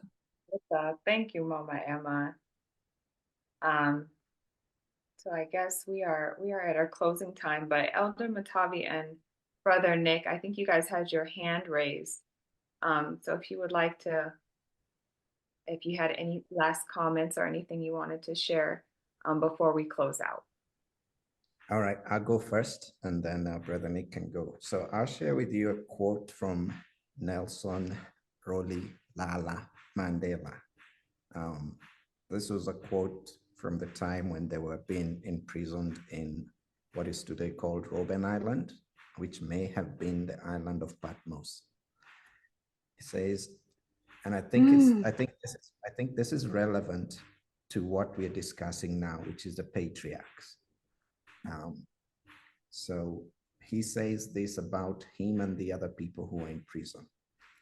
It was in our determination to remember our ancestors, our stories, our values, and our dreams that we found comradeship.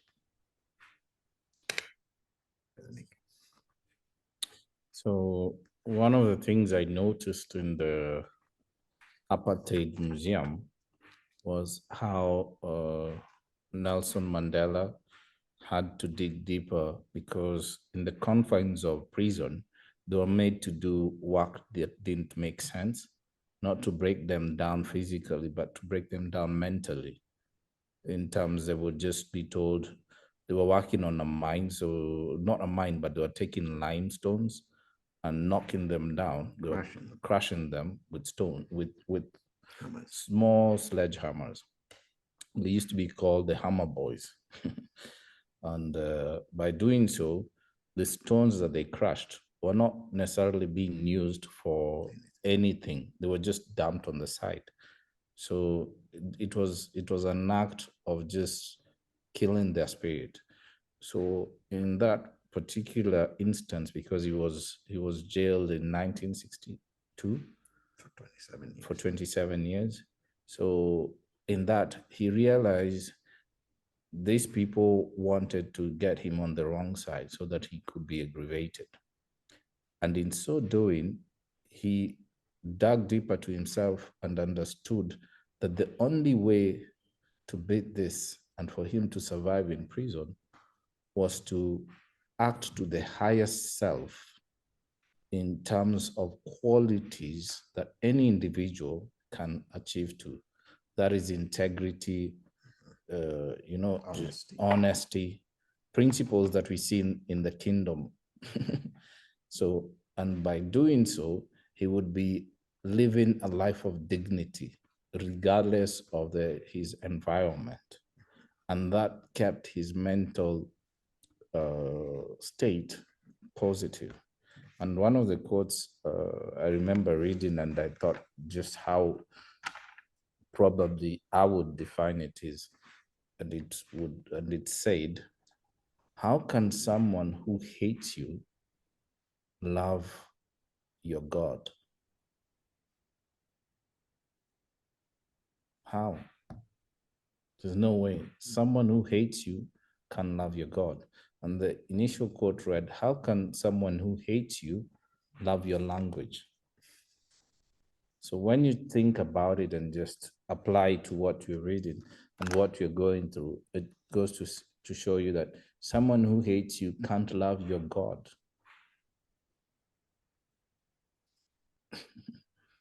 Because your God is a peaceful, honest, and those things that all these patriarchs kept on insisting. You know, and as they say, do not change the order of things. We are not God. We cannot and we should not change the order of things. Thank you. Ingeta. Hallelujah. Ingeta. Ingeta. Well, family, I guess that is our time for today. It's been most edifying, most touching. So thank you everybody for being here today. Thank you for sharing the things out of South Africa. That's really nice for us to hear on this side. Yeah, and I'm sure we all look forward to when we get to sit down and get more into that kind of discussion of your experience and everything. So I expect more pictures and videos from you too. You know, I'll have questions for everyone you post. Yes, sir.